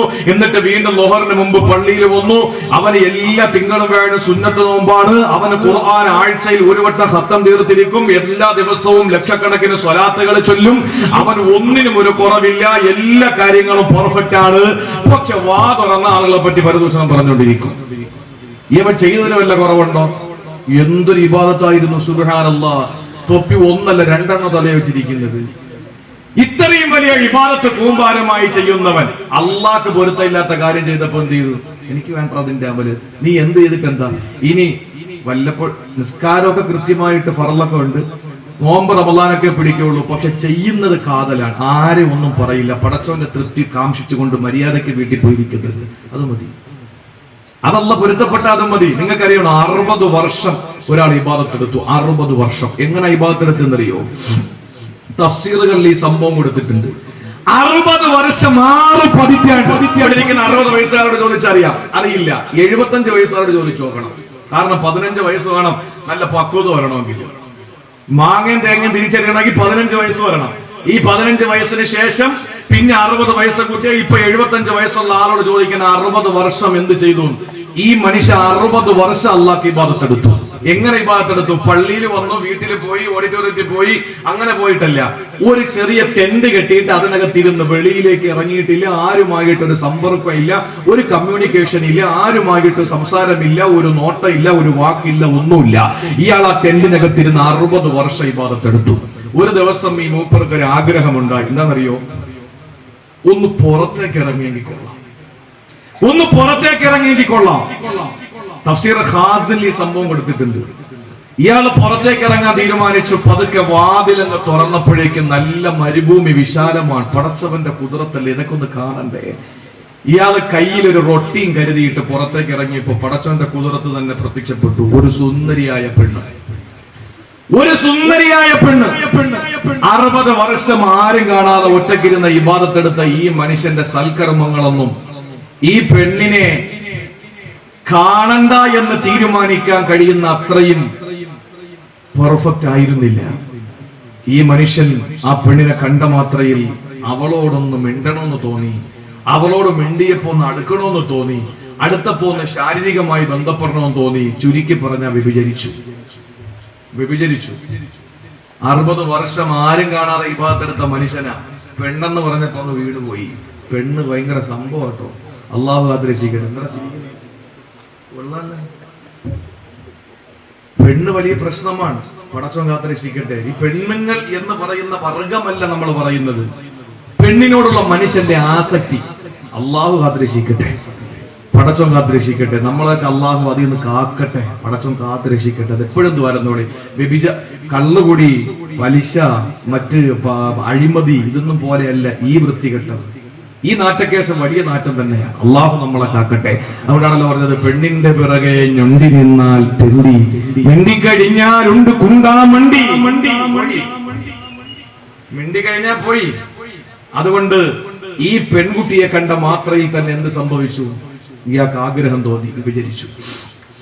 ആ വ്യഭിചാരത്തോടുകൂടി ആ മനുഷ്യന് മാരകമായ രോഗം പിടിപെടുകയാ. ആ മനുഷ്യന് മാരകമായ രോഗം പിടിപെട്ടത്രേ. ആ മനുഷ്യന്റെ കയ്യിലിരിക്കുന്ന റൊട്ടി അയാൾക്ക് തിന്നാൻ പോലും പറ്റുന്നില്ല. സഹോദരങ്ങളെ, നോക്കുമ്പോൾ ഒരാള് കണ്ണുകുടിഞ്ഞ് കവളുകുടിഞ്ഞ് എല്ലുണ്ടി വയറൊട്ടിയ ഒരു പാവപ്പെട്ടവന് തുറന്നിട്ട് ഭക്ഷണം കഴിച്ചിട്ട് ആഴ്ചകളായി ആ മനുഷ്യൻ വന്ന് ഈ മനുഷ്യന്റെ നേരെ കൈനീട്ടുകയാ. റൊട്ടി കഴിക്കാൻ ആരോഗ്യം നഷ്ടപ്പെട്ട രോഗം പിടിപെട്ട ഈ സാധുവായ ഈ മനുഷ്യന് ആ റൊട്ടിയെടുത്ത രാജകന്റെ കയ്യിൽ കൊടുക്കുകയാ. ആ മനുഷ്യന് വലിയ സന്തോഷമായി. സഹോദരങ്ങളെ, സഹാബത്തിനോട് റസൂലുള്ള പറയുകയാണ്, ഈ മനുഷ്യൻ നാളെ പരലോകത്ത് വരുമ്പോൾ 60 വർഷത്തെ ഇബാദത്തെടുത്ത് നന്മയുടെ തുലാസിലും വെച്ചു, ഒരു വ്യഭിചാരമെടുത്ത് തിന്മയുടെ തുലാസിലും വെച്ചപ്പോൾ ഈ തിന്മയുടെ തുലാസിൽ വെച്ച ആ വ്യഭിചാരം ഈ 60 വർഷത്തെ ഇബാദത്തിനെ അങ്ങ് മേലിലാക്കി കളഞ്ഞില്ലേ? ആ തിന്മയുടെ തട്ടങ്ങട്ടാണ് പോയി. സഹോദരങ്ങളെ, ഉടനെ അള്ളാഹു നന്മയുടെ തട്ടി 60 വർഷത്തെ ഇബാദത്തിനോടൊപ്പം ഒരു റൊട്ടിയും കൂടി എടുത്തങ്ങ് വെക്കളയാ. ഒരു പാവപ്പെട്ടവന് കൊടുത്ത ഭക്ഷണത്തിന്റെ റൊട്ടി കഷ്ണം എടുത്ത് അള്ളാഹു വെച്ചപ്പോ ആ റൊട്ടി കഷ്ണം അള്ളാഹ് ഇഷ്ടപ്പെട്ട അമലായിരുന്നു. ആ നന്മയുടെ തുലാസങ്ങ് താഴുകയാ. ഒരു വ്യഭിചാരം അള്ളാഹു ഏറെ ഉയർത്തി കൊടുക്കുകയാ. ഈ മനുഷ്യൻ അങ്ങനെ രക്ഷപ്പെട്ടുവെന്ന സഹോദരങ്ങളെ, ഞാനത് പറയുന്നത് എന്തിനെന്നറിയോ? 60 വർഷത്തെ ഇബാദത്ത് അല്ല പൊരുത്തപ്പെടാത്തതാണ്. ആളുകൾ എന്നെ മാറി നിന്നിട്ട് പോലും അല്ലാഹ് ഇഷ്ടപ്പെട്ട് കാണൂല. പക്ഷേ പാവപ്പെട്ടവന് വിശന്നു വന്നപ്പോ അവന് കൊടുത്ത ഒരു റൊട്ടിക്കഷണം അല്ലാഹു ഇഷ്ടപ്പെട്ടു, അവന് സ്നേഹമുണ്ടായി. ആ ഒരൊറ്റ റൊട്ടിക്കഷണം കാരണമാ മനുഷ്യന് വിജയിച്ചെങ്കിൽ ദാവൂദ് നബിയോട് അല്ല പറഞ്ഞ എത്ര അർത്ഥവത്താണ്. ഇതാ ഞാൻ ഒരാളെ ഇഷ്ടപ്പെട്ട് കഴിഞ്ഞാൽ അല്ലാഹു പറയുകയാണ്, ഞാനൊരു കാരക്കയുടെ വലിപ്പം അത് ഞാൻ അവനെ രക്ഷപ്പെടുത്തും. അല്ലാഹു നമുക്ക് അതിനുള്ള തൗഫീഖ് തരട്ടെ. അപ്പൊ എന്തു വേണം? ഒന്നാമതായി പടച്ചോന്റെ തൃപ്തി നേടിയെടുക്കാൻ നമുക്ക് കഴിയണം. അള്ളാന്റെ തൃപ്തി നമുക്കുണ്ടാക്കിയെടുക്കണം. അതെങ്ങനെ കിട്ടുമെന്നറിയോ? അവിടെയാണ് നമ്മൾ പരാജയപ്പെട്ടു പോകുന്നത്. ഇവിടെ ഇരിക്കുന്ന നിൽക്കാറില്ലാത്ത എഴുന്നേക്കാൻ പറഞ്ഞാൽ ആരും എഴുന്നേക്കൂല, കാരണം എല്ലാവരും നിസ്കരിക്കും. റമദാൻ നോമ്പ് പിടിക്കാത്ത ആരാന്ന് ചോദിച്ചാൽ, നോമ്പൊക്കെ ഇപ്പൊ ജനകീയമായി. റമദാനല്ല, ഈ ഞാൻ മിനിങ്ങാന്ന് നോമ്പായിരുന്നു, റജബ് 27 നോമ്പ്. ഇപ്പൊ ഞാൻ നോമ്പ് പിടിച്ചിട്ട് 9:30 മണിക്ക് ഇവിടെ നിന്ന് നേത്രാവതി ട്രെയിൻ കയറി കൃത്യമായി 6:45 കോഴിക്കോട് ചെന്നിറങ്ങി. ബേപ്പൂരായിരുന്നു ഇന്നലെ കൃത്യമായി അവിടെ ചെന്നിറങ്ങിയപ്പോ സംഘാടകര് പറയാൻ, ഇവിടെയൊക്കെ നോമ്പാണ് ഉസ്താദെ, അതുകൊണ്ട് എല്ലാവരും നോമ്പ് കുറിച്ചിട്ടൊക്കെ വരുള്ളൂ. പള്ളികളൊക്കെ റമളാൻ പോലെയാ, ഇഫ്താറിന്റെ കിറ്റ് എല്ലാം ജനകീയമായിരിക്കാൻ. നോമ്പിന് വല്ല കുറവുണ്ടോ? ഒരു കുറവുമില്ല. സക്കാത്തിന് വല്ല കുറവുണ്ടോ? അപ്പൊ പാവങ്ങൾ ഒളിച്ചോടി നടക്കുക, പണക്കാർ കൊണ്ടുവന്ന പൈസ വാങ്ങാൻ പറ്റാതെ. ആർക്കും വേണ്ട, എല്ലാവർക്കുമായി. ഹജ്ജിനോ സുബ്ഹാനല്ലാഹ് 4.5 ലക്ഷം കൊടുത്ത് ഹജ്ജിന്റെ അങ്ങോട്ടും ഇങ്ങോട്ടും വലിയാണല്ലോ. 3.80 ഇങ്ങോട്ട് വാ, 4.10 ഇങ്ങോട്ട് വാ, അങ്ങോട്ടും ഇങ്ങോട്ടും കച്ചവടം ഇപ്പൊ വലി. അപ്പൊ 4.10 കൊടുക്കാനും ആളുണ്ട്, 3.80 പോകാനും ആളുണ്ട്. ഗവൺമെന്റ് കോട്ട വെട്ടിക്കുറച്ചോണ്ടിരിക്കുക. പോകുന്നവരൊക്കെ പാതി പോയി തിരിച്ചു വരിക. ഹജ്ജിന് ആളുകൾ കൂടിക്കൊണ്ടിരിക്കുക. ഉംറയ്ക്ക് എല്ലാ ആളുകളും പോവാൻ. 60,000 മുടക്കിയാൽ എന്ത് ഉംറ ചെയ്തൂടെ എന്ന് പറഞ്ഞിട്ട് എല്ലാവരും പോവാൻ. അപ്പൊ ഇങ്ങനെയൊക്കെ സജീവമാകുമ്പോഴും നമ്മളിൽ ഇല്ലാതെ പോയ ഒരു ഗുണമുണ്ട്. എന്തെന്നറിയോ? പടച്ചോന്റെ പൊരുത്തം നേടാനുള്ള കാര്യങ്ങൾ നമ്മൾ മറന്നുപോയി. അതേതാ? നമ്മൾ കരുതുന്നത് പോലെയൊന്നും അല്ല സഹോദരങ്ങളെ. ജനങ്ങളോട് നന്ദി കാണിക്കാത്തവൻ അള്ളാഹോട് നന്ദി കാണിക്കൂല. ജനങ്ങളോട് കരുണ കാണിക്കാത്തവന് പടച്ചോന്റെ കരുണ കിട്ടൂല. അള്ളാഹുവിന്റെ പൊരുത്തം നമുക്ക് കിട്ടണമെങ്കിൽ പടപ്പുകളുടെ പൊരുത്തം നമ്മൾ നേടിയിരിക്കണം. പടപ്പുകളുടെ പൊരുത്തം നമ്മൾ, നബിയെ ഞാൻ നല്ലോനാണോ ഞാൻ മോശക്കാരനാണോ? ഒരാൾ വന്നിട്ട് ചോദിക്കുക നബിയോട് സല്ലല്ലാഹു അലൈഹി വസല്ലം. നബി തങ്ങൾ പറഞ്ഞു സല്ലല്ലാഹു അലൈഹി വസല്ലം, ഞാനല്ല പറയേണ്ടത്, നിന്റെ അയൽക്കാരൻ പറയട്ടെ നീ നല്ലവനാണെന്ന്. എങ്കിൽ നീ നല്ലവനാണ്. അയൽക്കാരൻ പറയാണ് നീ മോശപ്പെട്ടവനാണെന്ന്, എങ്കിൽ നീ മോശപ്പെട്ടവനാണ്. നീ മറുക്കടമുട്ടിയുള്ള അയൽക്കാരുണ്ട്, ഈ അസൂയാലുക്കള്, അവര് കാര്യം നോക്കേണ്ട കാര്യമില്ല. അവര് എന്ത് ചെയ്താലും അങ്ങനെ പറഞ്ഞുകൊണ്ടിരിക്കുള്ളൂ അല്ലേ? നമുക്ക് നമ്മളെക്കാൾ അപ്പുറത്തുള്ളവന് കൂടുതൽ കിട്ടട്ടെ എന്ന് ആഗ്രഹിക്കും. അത് ഒറ്റ കാര്യത്തിൽ മാത്രമേ ഉള്ളൂ, കറണ്ട് ബില്ല് വരുമ്പോ ഇച്ചിരി കൂടുതൽ അപ്പുറത്ത് വന്നോട്ടെ പടച്ചോനെ എന്നാണ്. വേറെ ഒന്നും നമ്മൾ ആഗ്രഹിക്കൂല. അയൽക്കാര് ഭയങ്കര കുശുമ്പും അസൂയാണ് സഹോദരങ്ങളെ, വലിയ പ്രശ്നങ്ങളാണ്. അയൽക്കാരൻ നല്ലവരാണെന്ന് നമ്മളെ പറ്റി പറയുമെങ്കിൽ, അല്ലെങ്കിൽ നമ്മൾ അവരെ പറ്റി നല്ലത് പറയാമെങ്കിൽ രക്ഷപ്പെട്ടു. പരസ്പരം അങ്ങനെ ഒരു സ്നേഹത്തോടു കൂടി കഴിയണം. അള്ളാഹു നിലനിർത്തി തരട്ടെ. മുൻഗാമികളുടെ ചരിത്രങ്ങൾ പഠിക്കണം, എന്നിട്ട് അവരുടെ ജീവിതം റോൾ മോഡൽ ആക്കണം. അല്ലാതെ പുതിയ ജീവിതമാകും. ഫ്ലാറ്റിലൊക്കെ ജീവിക്കുന്ന ആളുകൾക്ക് എന്ത് അയൽവാസം, എന്ത് ബന്ധം ഒന്നും അറിയില്ല. 4 മതിൽ, അതിനിടയിൽ വരുന്നു പോകുന്നു, ഒരു ബന്ധവും ഇല്ല. പണ്ടങ്ങനെയാണോ? പണ്ട് മതിലില്ലല്ലോ. ഇപ്പോ പുരയിടത്തിൽ മതിൽ വന്നപ്പോ ഹൃദയത്തിലും മതിലായി. സഹോദരങ്ങളുടെ വീടുകളുടെ ഇടയിൽ മതിൽ വന്നപ്പോ നമ്മൾ അവരുടെയും നമ്മുടെ ഹൃദയത്തിന്റെ ഇടയിലും മതിലായി. അള്ളാഹു കാത്തുരക്ഷിക്കട്ടെ. അതുകൊണ്ട് ഒരാളുടെ അള്ളാഹുവിന്റെ തൃപ്തി നമുക്ക് ലഭിക്കണം. അതിന് നമ്മൾ എന്തു വേണം? കൃത്യമായി പടപ്പുകളെ വേദനിപ്പിക്കാതിരിക്കുക. എത്ര പേർക്ക് കഴിയും? അത് കഴിയണം എന്റെ സഹോദരങ്ങളെ. ഇല്ലെങ്കിൽ നമുക്ക് നാളെ കുന്നോളം കൊണ്ട് ചെന്നാലും നമുക്ക് രക്ഷപ്പെടാൻ പറ്റൂല. കുന്നിക്കുരുവോളം കൊണ്ടുപോലെ നമുക്ക് രക്ഷപ്പെടാൻ പടച്ചു തൃപ്തിപ്പെട്ടാൽ അള്ളാഹു അവനെ തൃപ്തിപ്പെടുന്ന അമലുകൾ ചെയ്യാനുള്ള തൗഫീഖ് അള്ളാഹു നൽകി അനുഗ്രഹിക്കുമാറാവട്ടെ. ആദരവായ പ്രവാചകൻ പറഞ്ഞു, ലോകാവസാനത്തിന്റെ നാളിൽ കുറെ അമലുകളുമായിട്ട് ഒരു വിഭാഗം ആളുകൾ വരുന്നതാ. ആ മനുഷ്യരുടെ അമലുകൾ എത്രത്തോളം ഉണ്ടെന്നറിയോ?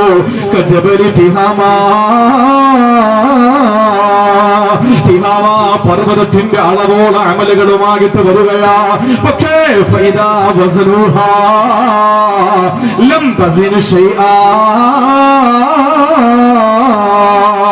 അങ്ങനെ തോക്കി നോക്കുന്ന സമയത്ത് ഒരു ശകലം പോലും, ഒരു അല്പം പോലും അവരുടെ നന്മകൾ ഭാരം തോന്നൂല. സഹോദരങ്ങളെ, എത്ര വലിയ കൂമ്പാരമായി കൊണ്ടു ചെന്നാലും അള്ളാഹുവിന് പൊരുത്തമില്ലാത്ത അമലുകളുമായിട്ട് നമ്മൾ ചെന്നിട്ട് കാര്യമില്ല. അള്ളാഹു ഇഷ്ടപ്പെടുന്ന അമലുകളുമായി നമ്മൾ ചെന്നാൽ സഹോദരങ്ങളെ, വളരെ കുറച്ചു മാത്രമേ നമുക്ക് അമലുകൾ ഉള്ളെങ്കിലും അള്ളാഹു അത് നമുക്ക് നിറച്ചു തരുമെന്ന് ദാവൂദ് നബിയോട് അള്ളാഹ് പറയുകയാ. അതുകൊണ്ട് സഹോദരങ്ങളെ, കൃത്യമായി ഒന്നാമത്തെ കാര്യം പഠിക്കണേ. ജീവിതത്തിൽ നമുക്ക് രക്ഷപ്പെടാനുള്ള മാർഗമാണ് നന്മയുടെ തട്ടിന് ഭാരം തോന്നാൻ ഒന്നാമതായിട്ട് ചെയ്യേണ്ടത് അള്ളാഹിന്റെ പൊരുത്തം നമ്മൾ നേടിയെടുക്കുക. അള്ളാഹു അതിന് തൗഫീഖ് നൽകി അനുഗ്രഹിക്കുമാറാവട്ടെ. പടച്ചവന്റെ പൊരുത്തം നമ്മൾ നേടിയെടുക്കുക.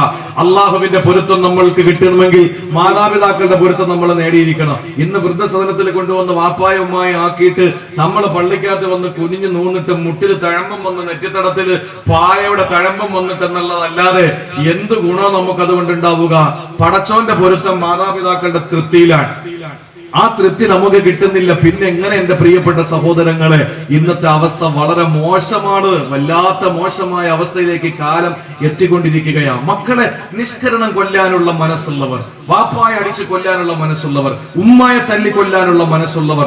ഉമ്മായി വാപ്പായി ഉള്ളപ്പെടുന്നതിന്റെ വില നമുക്കറിയില്ല, ഇല്ലാത്തപ്പോഴേ അതിന്റെ വില നമുക്കറിയൂ. ഉമ്മ ഉള്ളപ്പോ ഉമ്മയുടെ വില അറിയില്ല, അല്ലേ? ഉമ്മ ആരാ? ഉമ്മാന്റെ തൃപ്തി ഉണ്ടോ നമുക്ക് ജീവിതത്തില്? ഗൾഫിൽ നിന്ന് വരുന്നു എന്ന് വിളിച്ചു പറയുമ്പോ ഭാര്യ ചോദിക്കും, വരുന്നതൊക്കെ കൊള്ളാം, മൊബൈലും മറക്കാതെ കൊണ്ടുവരണം. ഭാര്യ അതാണ് ആദ്യം പറയുന്നത്.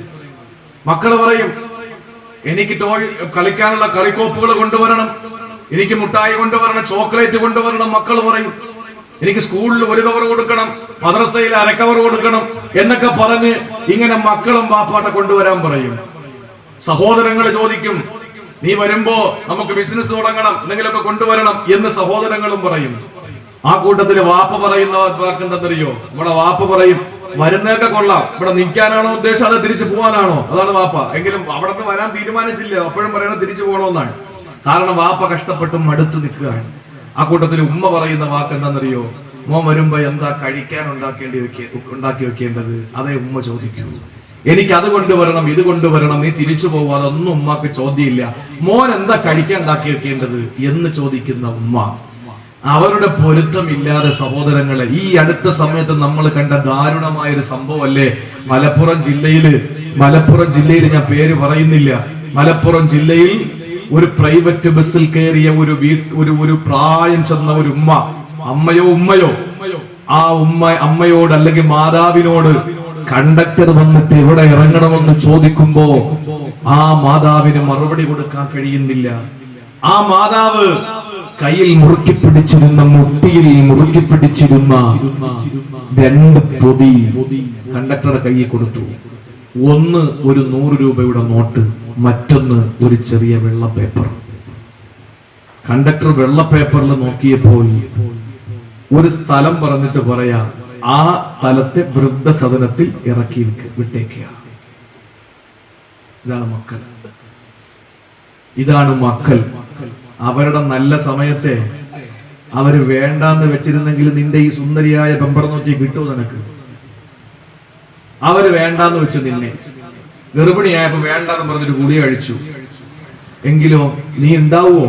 നിനക്ക് കോടികൾ കിട്ടുമോ? നീ ചിരിക്കുമ്പോ കൂടെ ചിരിക്കുന്ന നിന്റെ ഭാര്യയെ കിട്ടുമോ?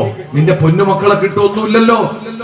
അവര് വേണമെന്ന് കരുതി അവർക്കൊരു രോഗം വരുമ്പോൾ ആ രോഗം വരുന്ന സമയത്തും ചൂട് കാപ്പിയിട്ട് കുടിച്ച് ആവി കൊണ്ട് അവരുടെ പനി മാറ്റുന്നു. ഒരു പാരസെറ്റമോൾ പോലും കഴിക്കില്ല. കാരണം അവർ പേടിക്കുന്നത് ഞാൻ കഴിച്ച് കുട്ടിക്ക് വൈകല്യം വല്ലതും സംഭവിച്ചു പോയാലോ എന്ന് പേടിയാണ്. ഉമ്മയ്ക്ക് പകരം ലോകത്തിന് എന്ത് വെച്ചാലും പകരമാകൂല. വിദേശ രാജ്യത്തെ ഒരു പരീക്ഷയിൽ ഒരു കുട്ടിയോട് പരീക്ഷയുടെ അധ്യാപകർ കുട്ടികൾക്ക് കൊടുത്ത ഒരു ചോദ്യ പേപ്പർ, ഉമ്മയെ പറ്റി ഒരു വരി എഴുതുക. ഫസ്റ്റ് മാർക്ക് കിട്ടിയത് ഒരു കുട്ടിക്കാണ്. എന്താ കുട്ടി എഴുതിയെന്നറിയോ? പലരും പലതും എഴുതി ഉമ്മയെ പറ്റി. ഒറ്റ വരി. ആ മകൻ എഴുതിയത്, ഫസ്റ്റ് റാങ്ക് കിട്ടിയ മകൻ എഴുതിയത്, അതാണ് എഴുതിയത്. അതിന് 1 നമ്പർ മാർക്കാണ്. എന്താ അതിന്റെ അർത്ഥം? എന്റെ അമ്മ മരിച്ചു, ഒപ്പം എല്ലാം മരിച്ചു. എന്റെ ഉമ്മ മരിച്ചു, കൂട്ടത്തിൽ എല്ലാം മരിച്ചു, ഇനി എനിക്കൊന്നുമില്ല എന്ന് എഴുതിയ മകന് 1-ാം മാർക്ക് കൊടുത്തു. അതുകൊണ്ട് മാതാപിതാക്കളുടെ തൃപ്തി നമ്മൾ നേടിയിരിക്കണം. അള്ളാഹു തൗഫീക്ക് തരട്ടെ. റമളാനൊക്കെയാണ് വരുന്നത്.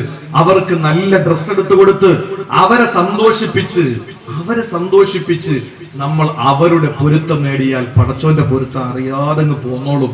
അള്ളാഹു തൗഫീക്ക് തരട്ടെ. രണ്ടാമതായി നമ്മൾ ചെയ്യാനുള്ളത്, രണ്ടാമതായി നമ്മൾ ശ്രദ്ധിക്കാനുള്ളത്, എന്റെ പ്രിയപ്പെട്ട സഹോദരങ്ങളെ ശ്രദ്ധയോടെ കേട്ടോ. രണ്ടാമതായി നമ്മുടെ മീസാൻ എന്ന തുലാസിൽ നന്മയുടെ ഭാരം തൂങ്ങാൻ നമുക്ക് അല്ലാഹു തന്ന ഏറ്റവും വലിയ നിഅമത്താണ്. നിങ്ങൾക്കറിയുമോ സഹോദരങ്ങളെ, അല്ലാഹുവിന്റെ റസൂല് പറയുന്നു, ഖിയാമത്ത് നാളിൽ ജനമധ്യത്തിൽ വെച്ച് ഒരാൾക്ക് 99 ഏടുകൾ സമ്മാനിക്കുമെന്നാണ്. 99 ഏടുകൾ കുറ്റപത്രങ്ങൾ സമ്മാനിക്കുമെന്നാണ്. ആ ഒരു ഏട് തന്നെ കണ്ണെത്താ ദൂരത്തോളം വിശാലമാണത്രേ. കണ്ണെത്താ ദൂരത്തോളം വിശാലമാകുന്ന ഒരേട്. അങ്ങനെ 99 ഏടുകൾ അല്ലാഹു ഓരോ മനുഷ്യന് കൊടുക്കുമെന്നാണ്. അങ്ങനെ കൊടുക്കുമ്പോൾ ഈ മനുഷ്യനാ കുറ്റപത്രം നിവർത്തി വെച്ചിട്ട് വായിക്കുകയാണ്. അല്ലാഹു വന്നിട്ട് ചോദിക്കുകയാണ്, തുങ്കിറുമിന് ഹാദാ, എടാ നീ വായിച്ചതിൽ നിന്ന് എന്തെങ്കിലും നിഷേധിക്കുന്നുണ്ടോ? നീ നിന്റെ കുറ്റപത്രത്തിൽ കള്ളുകുടിയുടെ കാര്യം വായിച്ചല്ലോ, പെണ്ണുപിടിച്ചതിന്റെ കാര്യം വായിച്ചല്ലോ, പലിശയുടെ കാര്യം വായിച്ചല്ലോ, എല്ലാം നീ വായിച്ചില്ലേ? ഇതേതെങ്കിലും നീ നിഷേധിക്കുന്നുണ്ടോ എന്ന് ചോദിക്കുമ്പോ അവന് പറയുന്നു, ഇല്ല അല്ലാഹ്, ഒന്ന് ഞാൻ നിഷേധിക്കുന്നില്ല. രണ്ടാമത് അല്ലാഹു ചോദിക്കുന്നു, എന്റെ റിപ്പോർട്ടർമാരായ മലായികത്തുകള് കള്ളം വല്ലത് എഴുതി വെച്ചിട്ടുണ്ടോ? ആ സമയത്ത് നമ്മുടെ കുറ്റപത്രത്തിൽ നോക്കിയിട്ട് പറയും, ഇല്ല പടച്ചോനെ, ഇതൊക്കെ ഞാൻ ചെയ്തത് തന്നെയാണ്. ആ സമയത്താണ് സഹോദരങ്ങളെ അല്ലാഹു ചോദിക്കുന്നു, നിനക്ക് എന്തെങ്കിലും കാരണം ബോധിപ്പിക്കാനുണ്ടോ? ഒരുപാട് തെറ്റുകൾ നിന്റെ കുറ്റപത്രത്തിലുണ്ടല്ലോ, നിഷേധിക്കുന്നുണ്ടോ? ഇല്ല പടച്ചോനെ, എന്റെ മലായികത്തുകൾ എന്തെങ്കിലും നിന്നോട് അക്രമം കാണിച്ചിട്ട് കള്ളത്തരം എഴുതി വെച്ചിട്ടുണ്ടോ? ഇല്ല പടച്ചോനെ. നിനക്ക് എന്തെങ്കിലും കാരണം ബോധിപ്പിക്കാനുണ്ടോ? ഇല്ല പടച്ചോനെ, ഒന്നുമില്ല, ഞാൻ ചെയ്തതാണ്. ആ സമയത്താണ് അള്ളാഹു പറയുന്നു, ഇന്നലെ കഴിഞ്ഞ ഹസന, നീ വിഷമിക്കൊന്നും വേണ്ട കേട്ടാ, നിനക്ക് രക്ഷപ്പെടാൻ ഒരു കാര്യം എന്റെ അടുത്തുണ്ട്. അള്ളാഹു നമുക്കതിനുള്ള തൗഫീക്ക് തരട്ടെ. ശ്രദ്ധിച്ചേട്ടോ, ഒന്ന് പടച്ചോന്റെ പൊരുത്തമാണ്, അത് കഴിഞ്ഞു. ഇനി രണ്ടാമത്തെയാണ് ഈ പറയുന്നത്. നമ്മളോട് പറയും, നമ്മുടെ കുറ്റപത്രത്തിലെ മുഴുവൻ തിന്മകളും നമുക്ക് എതിരാണെന്ന് കാണുമ്പോ നമ്മൾ പടച്ചവനോട് പറയും, അല്ലാഹുവേ, ഞാൻ എല്ലാം ചെയ്തതാണ്, ഇനിയിപ്പോ എന്ത് ചെയ്യാനാ? വിഷമിക്കണ്ട, ഒരു നന്മ എന്റെ അടുക്കൽ നിനക്ക് വേണ്ടിയിട്ടുണ്ട്, നീ രക്ഷപ്പെടും. അതേതാ? നമ്മൾ ചോദിക്കുമ്പോൾ ആ സമയത്തതാ 99 ഏടുകൾ, ഒരു ഏടു തന്നെ, ഒരു കുറ്റപത്രം തന്നെ ഈ കാണുന്ന കണ്ണത്താ ദൂരത്തോളം വിശാലമുള്ള അത്രയും ഭീമാകാരമായ കുറ്റപത്രമാണ്. സഹോദരങ്ങളെ, ആ 99 എടുത്ത് വെക്കുമ്പോൾ തിന്മയുടെ തുലാസിൽ വെച്ചിട്ട് നന്മയുടെ തുലാസിലൊന്നും വെക്കാനില്ല.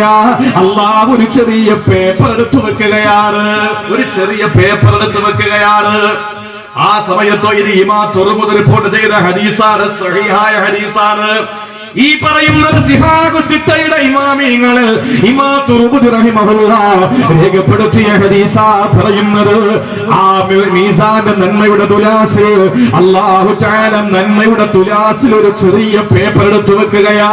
ആ പേപ്പറിൽ എടുത്തു വെക്കുമ്പോൾ അതാ ആ നന്മയുടെ തുലാസങ്ങ് ഭാരം തോന്നുകയാ. 99 ഏടുകളിൽ ഒരേട്, ഏറ്റവും കണ്ണെത്താ ദൂരത്തോളം വിശാലമുള്ള ഭീകരമായ ഒരേട്, അങ്ങനെ 99 ഏടുകൾ അവനെ രക്ഷപ്പെടുത്താൻ കഴിയാത്ത അവസ്ഥയിൽ തിന്മയുടെ തട്ടിന് ഭാരം തോന്നുമ്പോ നന്മയുടെ തട്ടിലേക്കല്ല ഒരു പേപ്പർ എടുത്തു വെക്കുകയാ. ആ പേപ്പർ എടുത്തു വെക്കുമ്പോ അതിന് ഭാരം തോന്നുന്നു. അല്ലാ, അതിനകത്ത് എന്താണെന്ന് നോക്കുമ്പോ അവനെ അത്ഭുതപ്പെടുത്തിയിരിക്കുകയാ. അതിനകത്തുള്ളത് എന്തെന്നറിയോ? അശ്ഹദു അല്ലാ ഇലാഹ ഇല്ലല്ലാഹ് വഅശ്ഹദു അന്ന മുഹമ്മദർ റസൂലുള്ളാഹ്. ആരാധനക്കരകൻ അല്ലാഹുവല്ലാതെ മനുഷ്യബുദ്ധിയെ പരസ്യമായിട്ട് അവഹേളിക്കുന്ന ശിലാവിഗ്രഹങ്ങളുടെ മുമ്പിൽ കൈകോപ്പി നിൽക്കുന്നില്ല. അല്ലോ, സർവശക്തനായ, സർവജ്ഞനായ, സർവേശ്വരനായ, സർവാധിനാഥനായ, സർവഗുണസമ്പൂർണനായ, സർവലോക സൃഷ്ടിസ്ഥിതി സംഹാരകർത്താവായ അല്ലാഹുവേ, നിന്നെ ഞാനിതാ അംഗീകരിക്കുകയാ. നിന്റെ പ്രവാചകനും അടിമയുമാണ് എന്റെ മുഹമ്മദ് എന്ന നേതാവ് എന്ന് ഞാനിതാ അനുസരിക്കുന്നു, അംഗീകരിക്കുന്നു എന്ന 2 ഷഹാദത്ത് അല്ലാഹു ഒരു പേപ്പറിൽ എഴുതി വെച്ചിട്ട് അതെടുത്ത് വെക്കുമ്പോൾ അതിന് ഭാരം തോന്നുമെന്ന് മുഹമ്മദ് മുസ്തഫ. അതുകൊണ്ട് കലിമയുടെ വക്താക്കളാവോ. രണ്ടാമത്തേത് കലിമയുടെ വക്താക്കളാവോ. അശ്ഹദു അല്ലാ ഇലാഹ ഇല്ലല്ലാഹ് വഅശ്ഹദു അന്ന മുഹമ്മദ റസൂലുള്ളാഹ്. നമ്മളൊക്കെ അതല്ലേ? എവിടെ അശ്ഹദു അല്ലാ ഇലാഹ ഇല്ലല്ലാഹ് വഅശ്ഹദു അന്ന മുഹമ്മദ റസൂലുള്ളാഹ് നമ്മുടെ ജീവിതത്തിലുണ്ടോ? ലാ ഇലാഹ ഇല്ലല്ലാഹ് മുഹമ്മദ് റസൂലുള്ളാഹാണ് ഈ പറഞ്ഞതിന്റെ രത്ന ചുരുക്കം.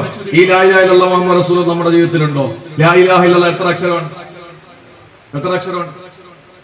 12 അക്ഷരം. ലാ ഇലാഹ ഇല്ലല്ലാഹ് 12 അക്ഷരം. ലാ എന്ന് പറഞ്ഞാൽ തന്നെ 2 അക്ഷരമായി. ലാം ഒരു അലിഫ്, ലാ 2 അക്ഷരം. അങ്ങനെ ലാ ഇലാഹ ഇല്ലല്ലാഹ് എന്ന് പറഞ്ഞ 12 അക്ഷരങ്ങളാണ്. ഒരു വർഷം എത്ര മാസമുണ്ട്? 12 മാസം. ഓക്കെ ആയില്ലേ? 12 മാസക്കാലം അവൻ ആരായിരിക്കണം? ലാ ഇലാഹ ഇല്ലല്ലാഹയുടെ അനുയായി ആയിരിക്കണം. മുഹമ്മദുർ റസൂലുള്ളാഹ് എത്ര അക്ഷരമുണ്ട്? 12. അപ്പൊ 12 + 12 സമം 27. ആര് ഡ്രോയിങ് സാറാ കണക്ക് പഠിപ്പിക്കുന്നത്? 24. എത്ര മണിക്കൂറുണ്ട് ഒരു ദിവസം? അപ്പൊ 12 മാസം ലാ ഇലാഹ ഇല്ലല്ലാഹ് ആയിരിക്കണം, 24 മണിക്കൂർ മുഹമ്മദ് റസൂലുള്ളാഹി ആയിരിക്കണം. നമുക്ക് കഴിഞ്ഞിട്ടുണ്ടോ ഇതുവരെ? ഈ 2 കലിമത്തുകളിൽ ഒരു പ്രത്യേകതയുണ്ട്. എന്താണെന്നറിയോ? അറബി അക്ഷരങ്ങളിൽ പുള്ളി ഉള്ളതും പുള്ളി ഇല്ലാത്തതുമായ അക്ഷരങ്ങളുണ്ട്, അല്ലേ? അലിഫിന് പുള്ളി എന്താ?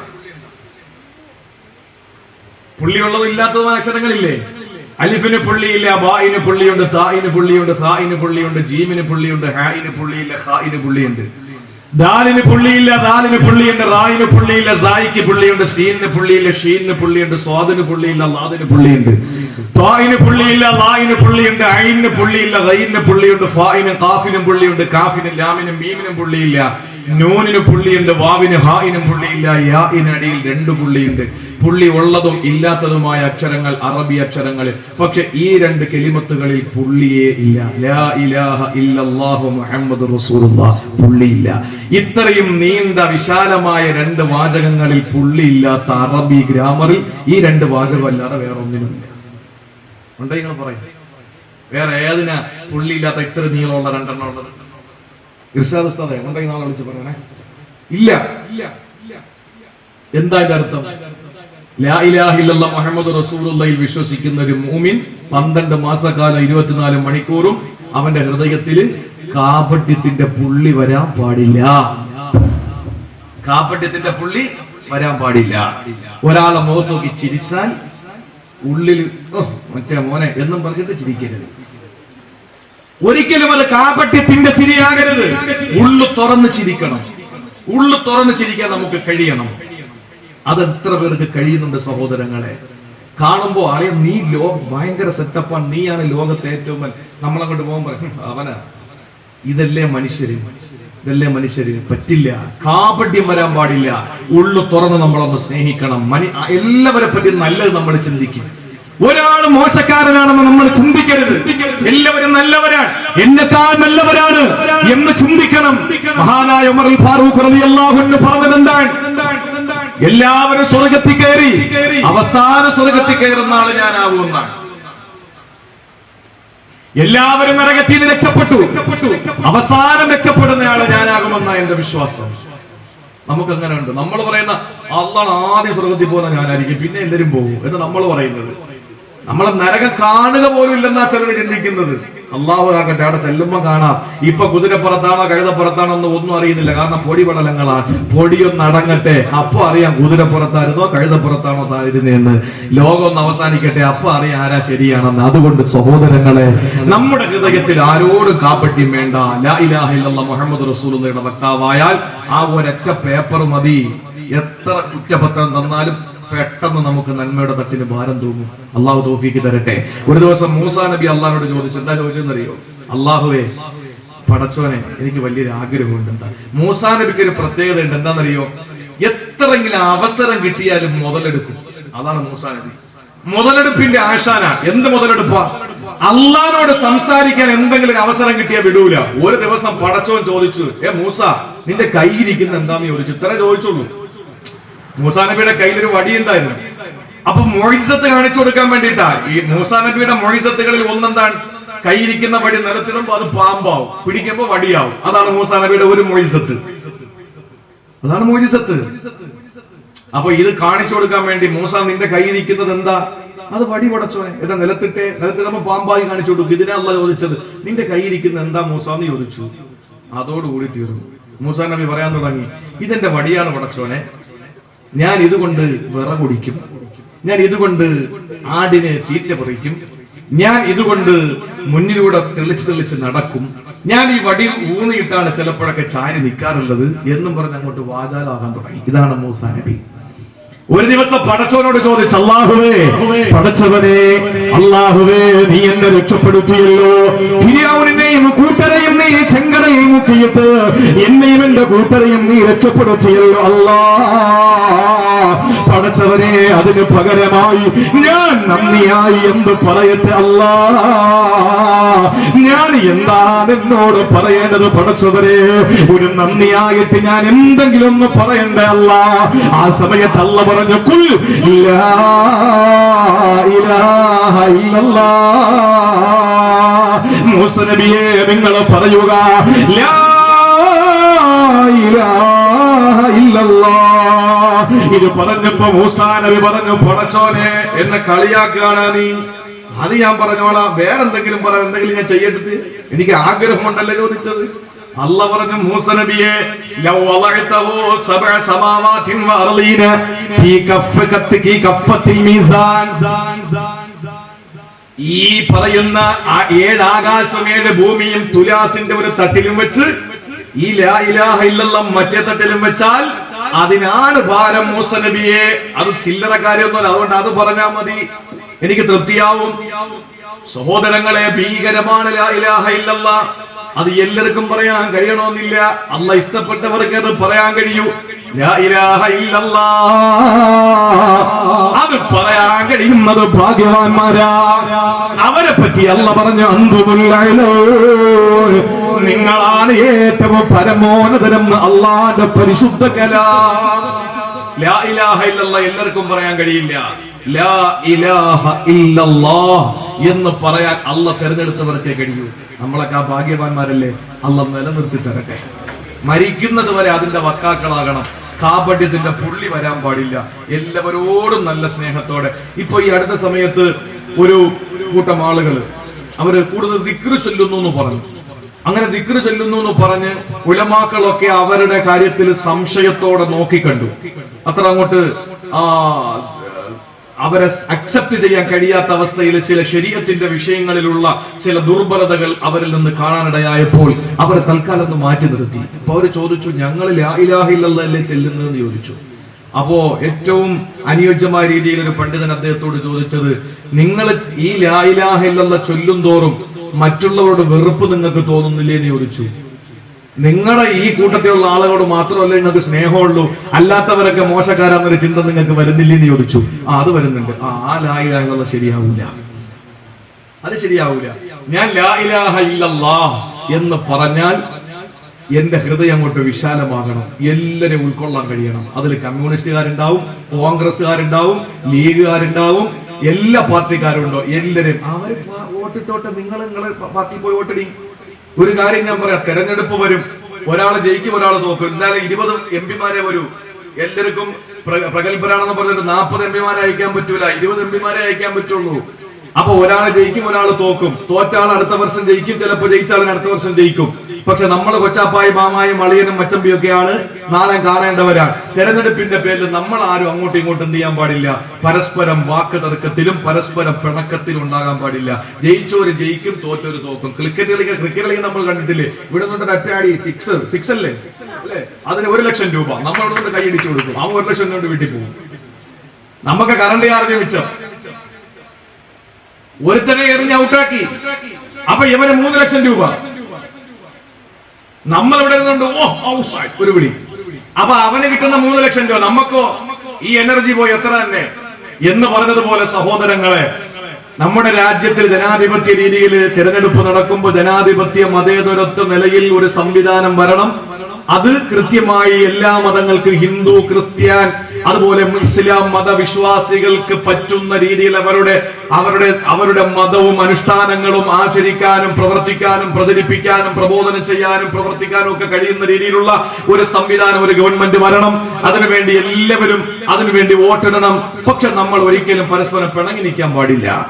നമ്മുടെ രാജ്യത്തിന്റെ ഐക്യത്തിനും അതുപോലെ കെട്ടുറപ്പിന് വേണ്ടിയല്ലേ നമ്മൾ പ്രവർത്തിക്കേണ്ടത്. അതിനു വേണ്ടിയിട്ട് നമ്മൾ പിണങ്ങേണ്ട കാര്യമില്ല.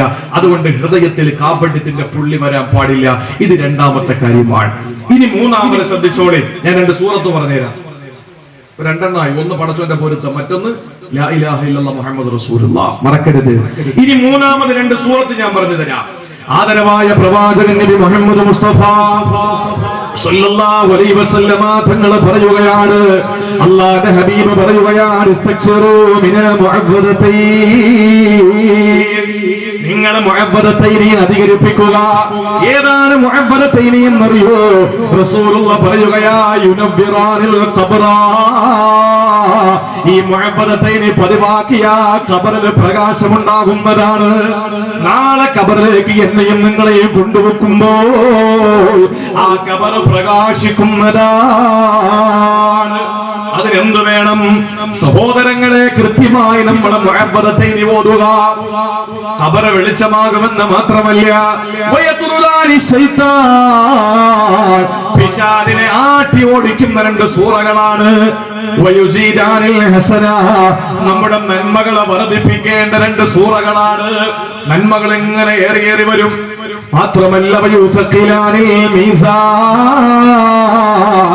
മീസാൻ എന്ന തുലാസിൽ ഭാരം തൂങ്ങുന്നതുമാണ് ഈ 2 സൂറകൾ.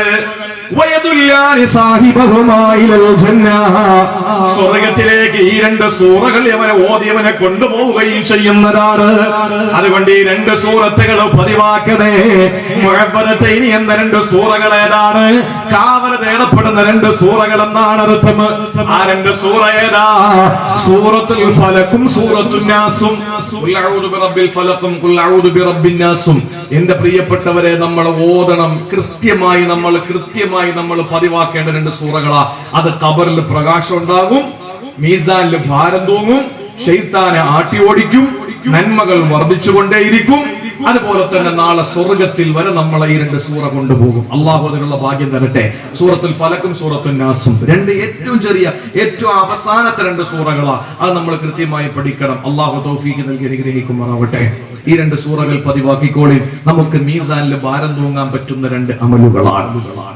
അള്ളാഹു നമുക്കതിനുള്ള ഭാഗ്യം തരട്ടെ. സഹോദരങ്ങളെ, ഇനി ഒരു ചെറിയ ദിക്ർ ഞാൻ പറയാം. എളുപ്പമാണ് ഒരുപാടുണ്ട് പറയാൻ, പക്ഷെ നമുക്ക് സമയം പരിമിതമാണ്. എല്ലാം കൂടെ പറഞ്ഞാൽ നമുക്ക് അമൽ ചെയ്യാനും കഴിയില്ല. ഒരു ദിക്ർ കൂടി ഞാൻ പറയട്ടെ.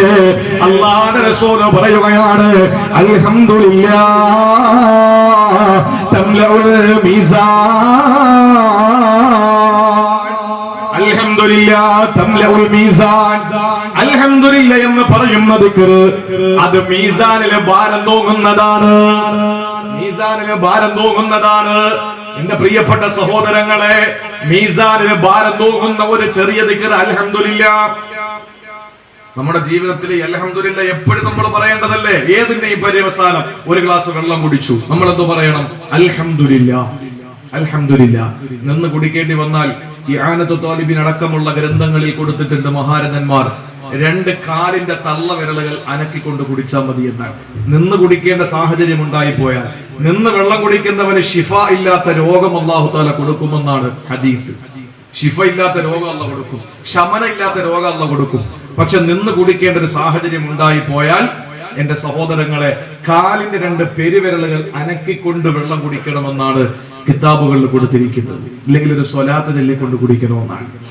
അതിന്റെ ലഘൂകരണത്തിന് വേണ്ടിയാണ് ഞാനിത് പറഞ്ഞത്. സാധാരണ ഞാൻ വെള്ളം കുടിക്കാറില്ല, പക്ഷെ ഇപ്പോഴത്തെ ചൂട് കാരണം നമ്മൾ കുടിച്ചു പോകാൻ. അപ്പൊ അങ്ങനെ ഒരു സാഹചര്യം ഉണ്ടായി പോയാൽ അത് നമുക്ക് എളുപ്പമാണെന്ന് ഞാൻ ഒന്ന് കുടിച്ചാൽ അത് നിങ്ങളെ നോട്ട് ചെയ്യും. നിങ്ങൾ എന്നെ പറ്റി മോശം പറയും എന്ന് എനിക്ക് അഭിപ്രായ വ്യത്യാസമൊന്നും അതിൽ എനിക്ക് വിഷമമൊന്നുമില്ല. അത് എന്ത് പറയുന്നു എന്ത് പറയുന്നില്ല അതല്ല. പക്ഷെ നിങ്ങൾ ചിന്തിക്കും, ഈ പ്രസംഗിക്കാൻ വന്നയാൾ നിന്ന് കുടിച്ചപ്പോ അത് ശരിയല്ലല്ലോ, അത് നിങ്ങൾക്ക് ഞാനൊരു കാര്യം പറഞ്ഞു തരാം. കുടിക്കേണ്ട സാഹചര്യം ഉണ്ടായി പോയാൽ കാലിന്റെ തള്ളവിരലുകൾ 2 അനക്കിക്കൊണ്ട് കുടിക്കണമെന്നാണ് ഉലമാക്കൾ പഠിപ്പിക്കുന്നത്. ഇആനത്തു താലിബീൻ പോലുള്ള ഗ്രന്ഥങ്ങളിൽ കൊടുത്തിട്ടുണ്ടെന്നാണ് അതിനെപ്പറ്റി. അള്ളാഹു കാര്യങ്ങൾ കൂടുതൽ മനസ്സിലാക്കാനുള്ള തൗഫീക്ക് തരട്ടെ. ഒരു ഗ്ലാസ് വെള്ളം നമ്മൾ കുടിച്ചു. ഒരു ഗ്ലാസ് വെള്ളം നമ്മൾ കുടിച്ചു കഴിഞ്ഞാൽ നമ്മൾ എന്ത് പറയണം? അൽഹംദുലില്ലാഹ്. മീസാനിൽ ഭാരങ്ങ് തൂങ്ങുകയാണ്. പടച്ചവനെ, വെള്ളം കിട്ടാത്ത ആളുകളുണ്ട്. വെള്ളം കിട്ടാത്ത ആളുകളുണ്ട്. കിട്ടിയാൽ തന്നെ തൊണ്ടയ്ക്ക് താഴെ ഇറങ്ങാത്ത ആളുകളുണ്ട്. രോഗങ്ങൾ കഠിനമാകുമ്പോ പടച്ചവനെ, എനിക്ക് നീ വെള്ളം തന്നല്ലോ, ഇത് തൊണ്ടയ്ക്ക് താഴെ ഇറങ്ങിയല്ലോ, അൽഹംദുലില്ലാഹ്. ഉറങ്ങാൻ വേണ്ടി കിടന്നു, എഴുന്നേൽക്കുമ്പോൾ നമ്മൾ പറയുമല്ലോ, അൽഹംദുലില്ലാഹ് അല്ലദീ അഹ്യാനി ബഅദമാ അമാതനി വഇലൈഹിൻ നുശൂർ. പടച്ചവനെ, ഞാനും മരിച്ചു കിടക്കായിരുന്നു, ഇപ്പൊ ഞാൻ ജീവിച്ചു. ഉറക്കം മരണമാണ്. വീണ്ടും എനിക്ക് എണീക്കാൻ കഴിഞ്ഞല്ലോ, അൽഹംദുലില്ലാഹ്. ബാത്റൂമിൽ പോയി ഇറങ്ങി വന്നു, എന്ത് പറയണം? അൽഹംദുലില്ലാഹ് ഗുഫ്റാനക അൽഹംദുലില്ലാഹ് അല്ലദീ അദ്ഹബ അന്നിൽ അദാ വഅഫാനി. പടച്ചവനെ, എന്റെ വയറിന്റെ ബുദ്ധിമുട്ടും പ്രയാസമൊക്കെ മാറി, അൽഹംദുലില്ലാഹ്. ഇനി യാത്ര കഴിഞ്ഞ് തിരിച്ചു വന്നു, എന്ത് പറയണം? യാത്ര കഴിഞ്ഞ് മടങ്ങി വരുമ്പോ ആയിബൂന തായിബൂന ആബിദൂന ലിറബ്ബിനാ ഹമീദൂൻ അൽഹംദുലില്ലാഹ്. അതാണ് അർത്ഥം. അപകടങ്ങളൊന്നും ഇല്ലാതെ പടച്ചോനെ ഞാൻ ഇങ്ങ് എത്തിയല്ലോ. 2 സഹോദരിമാര് ബൈക്കിൽ യാത്ര ചെയ്ത് 2 പേരും മരിച്ചു.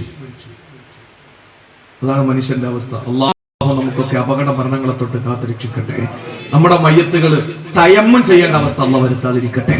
പോസ്റ്റ്മോർട്ടം ചെയ്യേണ്ട അവസ്ഥ അല്ലാഹു വരുത്താതിരിക്കട്ടെ. അതിനുവേണ്ടി ദുആ ചെയ്യും. പവിത്രമായ നമ്മുടെ ജനാസ അതിന്റെ ഏറ്റവും പവിത്രമായ നിലയിൽ ബാരിദ് കൊണ്ട്, തണുത്ത വെള്ളം കൊണ്ട് കുളിപ്പിച്ച് ഒതുവെടുത്ത് മാന്യമായി പൊതിഞ്ഞെടുക്കുന്ന നല്ല മയ്യത്തായി അല്ലാഹു നമ്മുടെ മയ്യത്തുകളെ മാറ്റട്ടെ. അല്ലാതെ ചോര ഒലിച്ച് തലയിൽ ഒരു തോർത്ത് കെട്ടി തല വെട്ടി പുലർന്നതിന് ശേഷം നെഞ്ച് അവിടെയൊക്കെ പഞ്ഞി വെച്ച് ഒതുവെടുപ്പിക്കാനും കുളിപ്പിക്കാനും കഴിയാതെ വെള്ളം ഇറങ്ങുമെന്നും ബ്ലീഡിങ് ഉണ്ടാകുമെന്നും ഭയന്നിട്ട് എങ്ങനെയെങ്കിലും തയമ്മം ചെയ്ത് ഒപ്പിച്ച് വെച്ച് നമ്മളെ ഖബറിലേക്ക് കൊണ്ടുവയ്ക്കുന്ന അവസ്ഥ അല്ലാഹു കാത്തുരക്ഷിക്കട്ടെ. അതുകൊണ്ട് കൃത്യമായി ദ്വാരനോടെ സഹോദരങ്ങളെ, അതുകൊണ്ട് നമ്മൾ ഏത് കാര്യത്തിലും നമ്മൾ പറയണം അൽഹംദുലില്ലാഹ്, അൽഹംദുലില്ലാഹ്. ഇത് നമ്മുടെ മീസാനിൽ ഭാരം തൂങ്ങുന്നതാണെന്ന് മഹാനായ പ്രവാചകൻ സല്ലല്ലാഹു അലൈഹി വസല്ലം തങ്ങൾ പഠിപ്പിക്കാൻ അല്ലാഹു തൗഫീഖ് തരട്ടെ. ഏറ്റവും ഒടുവിൽ നീ കുറെ ദിക്റുകളൊക്കെ ഉണ്ട്. ബുഖാരിയിലുള്ള ഒരുപാട് ഹദീസുകളും ദിക്റുകളും നമുക്കെല്ലാം പറയാൻ സമയമില്ല. ഒന്നുകൂടി പറയാം. സ്വലാത്ത് വാർഷികമാണ് നമ്മുടെ പരിപാടി. സ്വലാത്ത് വാർഷികമാണ്. നമ്മൾ ഏത് കാര്യം കഴിഞ്ഞാലും അവസാനം സ്വലാത്ത് ചൊല്ലിയിട്ടാണ് നമ്മൾ പോകുന്നത്. നിങ്ങൾക്കറിയോ 2 ദിവസം മുമ്പ് കൃത്യമായി പറഞ്ഞാൽ സഹോദരങ്ങളെ മേറാജിന്റെ രാവിലെ എന്നായിരുന്നു സഹോദരങ്ങളെ? ഇന്ന് വ്യാഴാഴ്ചയാണ്, ബുധനാഴ്ചയാണ് നോമ്പ് പിടിച്ചത്, ചൊവ്വാഴ്ച രാത്രിയാണ്. ലോകത്തിന്റെ നായക 7 ആകാശങ്ങൾ കടന്ന് പടച്ചവന്റെ മുന്നിലേക്ക് എത്തിയ രാത്രിയാ. ആ സമയത്ത് സ്വർഗത്തിന്റെ മുമ്പിലെത്തുമ്പോൾ സ്വർഗത്തിനകത്ത് ആരെയാ കണ്ടതെന്നറിയോ? അല്ലാഹുവിന്റെ റസൂല് മിഅ്റാജിന് പോയ രാത്രിയിൽ സ്വർഗത്തിന്റെ മുമ്പിലെത്തുമ്പോ ആ സ്വർഗത്തിനകത്ത് ആരെയാണ് കണ്ടതെന്നറിയോ? മഹാനായ ഹംസത്തുൽ കറാർ, റസൂലുള്ളാഹിന്റെ പ്രിയപ്പെട്ട കൊച്ചാപ്പ ഹംസത്തുൽ കറാർ, സയ്യിദുശ് ശുഹദാ ഹംസത്തുൽ കറാർ, കൈകാലുകൾ മുറിച്ചു മാറ്റപ്പെട്ട, നാവ് വലിച്ചു പിഴുതെടുക്കപ്പെട്ട, കണ്ണ് ചൂഴ്ന്നെടുക്കപ്പെട്ട, മൂക്ക് ചേരിച്ചെടുക്കപ്പെട്ട, കാതുകൾ ചേരിച്ചെടുക്കപ്പെട്ട, തലയോട്ട് വെട്ടി പിളർക്കപ്പെട്ട, തലച്ചോറ് വായിട്ട് ചവച്ചൊതുപ്പപ്പെട്ട, ആ തലയോട്ടിയിൽ കള്ളൊഴിച്ചു കുടിക്കപ്പെട്ട മഹാനായ സയ്യിദുശ് ശുഹദാ, ധീര രക്തസാക്ഷികളുടെ നേതാവായി ലോകത്തറിയപ്പെടുന്ന ഹംസത്തുൽ കറാർ റളിയല്ലാഹു തആല അൻഹുവിനെ സ്വർഗ്ഗത്തിൽ കാണുമ്പോൾ റസൂലുള്ളാഹി ഓടി ചെന്നിട്ട് ചോദിച്ചു, കൊച്ചാപ്പാ ഹംസ, അയ്യുൽ അമാലി അഫ്ളലു വഅഹബ്ബു ഇലല്ലാഹി വഅസ്തലു ഫിൽ മീസാൻ, മീസാനിൽ ഭാരം തൂങ്ങുന്ന, അല്ലാഹുവിന് ഇഷ്ടപ്പെടുന്ന ഏറ്റവും ശ്രേഷ്ഠമായ അമലേതാണെന്നൊന്ന് പറഞ്ഞു തരുവോ? അങ്ങ് സ്വർഗ്ഗത്തിൽ പോയ ആളല്ലേ, ഏതാണ് അമലെന്നൊന്ന് പറഞ്ഞു തരുവോ? ആ സമയത്താണ് ഹംസത്തുൽ കറാർ തങ്ങൾ പറഞ്ഞത്, നബിയേ, അല്ലാഹു ഇഷ്ടപ്പെട്ട സൽക്കർമ്മങ്ങളിൽ ഏറ്റവും ശ്രേഷ്ഠമായ മീസാനിൽ ഭാരം തൂങ്ങുന്ന അമലേതെന്നറിയോ? അസ്സലാത്തു അലൈക യാ ഹബീബല്ലാഹ്, അങ്ങയുടെ പേരിൽ ചൊല്ലുന്ന സ്വലാത്തുകൾ നബിയേ മീസാനിൽ വലിയ ഭാരമാ, അല്ലാഹുവിന് പെരുത്തിഷ്ടമാ, അമലുകളിൽ ഏറ്റവും ശ്രേഷ്ഠമാ. ഹംസത്തുൽ കറാർ തങ്ങൾ സ്വർഗ്ഗത്തിൽ വെച്ച് റസൂലുള്ളാഹിയോട് പറഞ്ഞെങ്കിൽ, സഹോദരങ്ങളെ, സ്വലാത്ത് വാർഷികത്തിൽ ഒരുമിച്ച് കൂടിയിട്ട് ഞാൻ എന്റെ പ്രസംഗത്തിന്റെ അവസാന ഭാഗം പറയുകയാ. സ്വലാത്ത് നമ്മുടെ ജീവിതത്തിന്റെ പ്രാണവായുവാക്കണേ സഹോദരങ്ങളെ. ഹബീബിന്റെ പേരിൽ സ്വലാത്ത് ചൊല്ലാത്ത ഒരു ദിവസം നമുക്ക് വരാൻ പാടില്ല. പ്രത്യേകിച്ച് വെള്ളിയാഴ്ച ദിവസങ്ങളിൽ, വ്യാഴാഴ്ച രാത്രിയിൽ, വെള്ളിയാഴ്ച രാവിലെ അല്ലാഹുവിന്റെ ഹബീബിനെ നമുക്ക് സമ്മാനമായി, അല്ലാഹുവിന്റെ റസൂലിന് സലാത്തിന്റെ ലക്ഷക്കണക്കിന് സലാത്തുകൾ നമുക്ക് റസൂലുള്ളാഹിനെ സമ്മാനിക്കാം. അല്ലാഹു തൗഫീഖ് തരട്ടെ. അതുകൊണ്ട് സ്വലാത്ത് മുറുകെ പിടിക്കുക, അത് മീസാനിൽ ഭാരം തൂങ്ങുന്നതാണ്. അപ്പോ വിശുദ്ധ ഖുർആൻ പറഞ്ഞു, ജനങ്ങൾ ഈയാമ്പാറ്റകളെ പോലെ പാറിക്കളിക്കുകയും പർവ്വതങ്ങൾ അപ്പപ്പന്താടി പോലെ പറന്നു നടക്കുകയും ചെയ്യുമ്പോൾ ജനങ്ങളെ രണ്ടാണ്. ഒന്ന്, മീസാന്റെ തട്ടിൽ ഭാരം തൂങ്ങുന്ന, തുലാസ് നന്മയുടെ തട്ട് ഭാരം തൂങ്ങുന്ന ആളുകൾ, അവർക്ക് നല്ല ജീവിതമാണ്. അതിനുള്ള അമലുകളാണ് ഞാൻ പറഞ്ഞത്. ശേഷം അല്ലാഹു പറഞ്ഞു,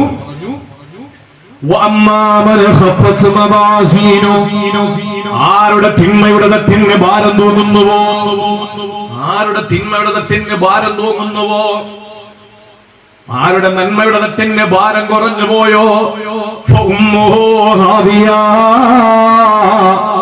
അവന്റെ ഉമ്മ ഹാവിയയാണ്. ഉമ്മ എന്ന് പറഞ്ഞാൽ അഭയസ്ഥാനം, മടിത്തട്ട്, നമ്മ കിടക്കേണ്ട സ്ഥലം ഹാവിയയാണ്. എന്താ ഹാവിയ അറിയോ? വമാദറാക മാഹിയ. ആ ഹാവി എന്ന് പറഞ്ഞാൽ എന്തെന്നറിയോ?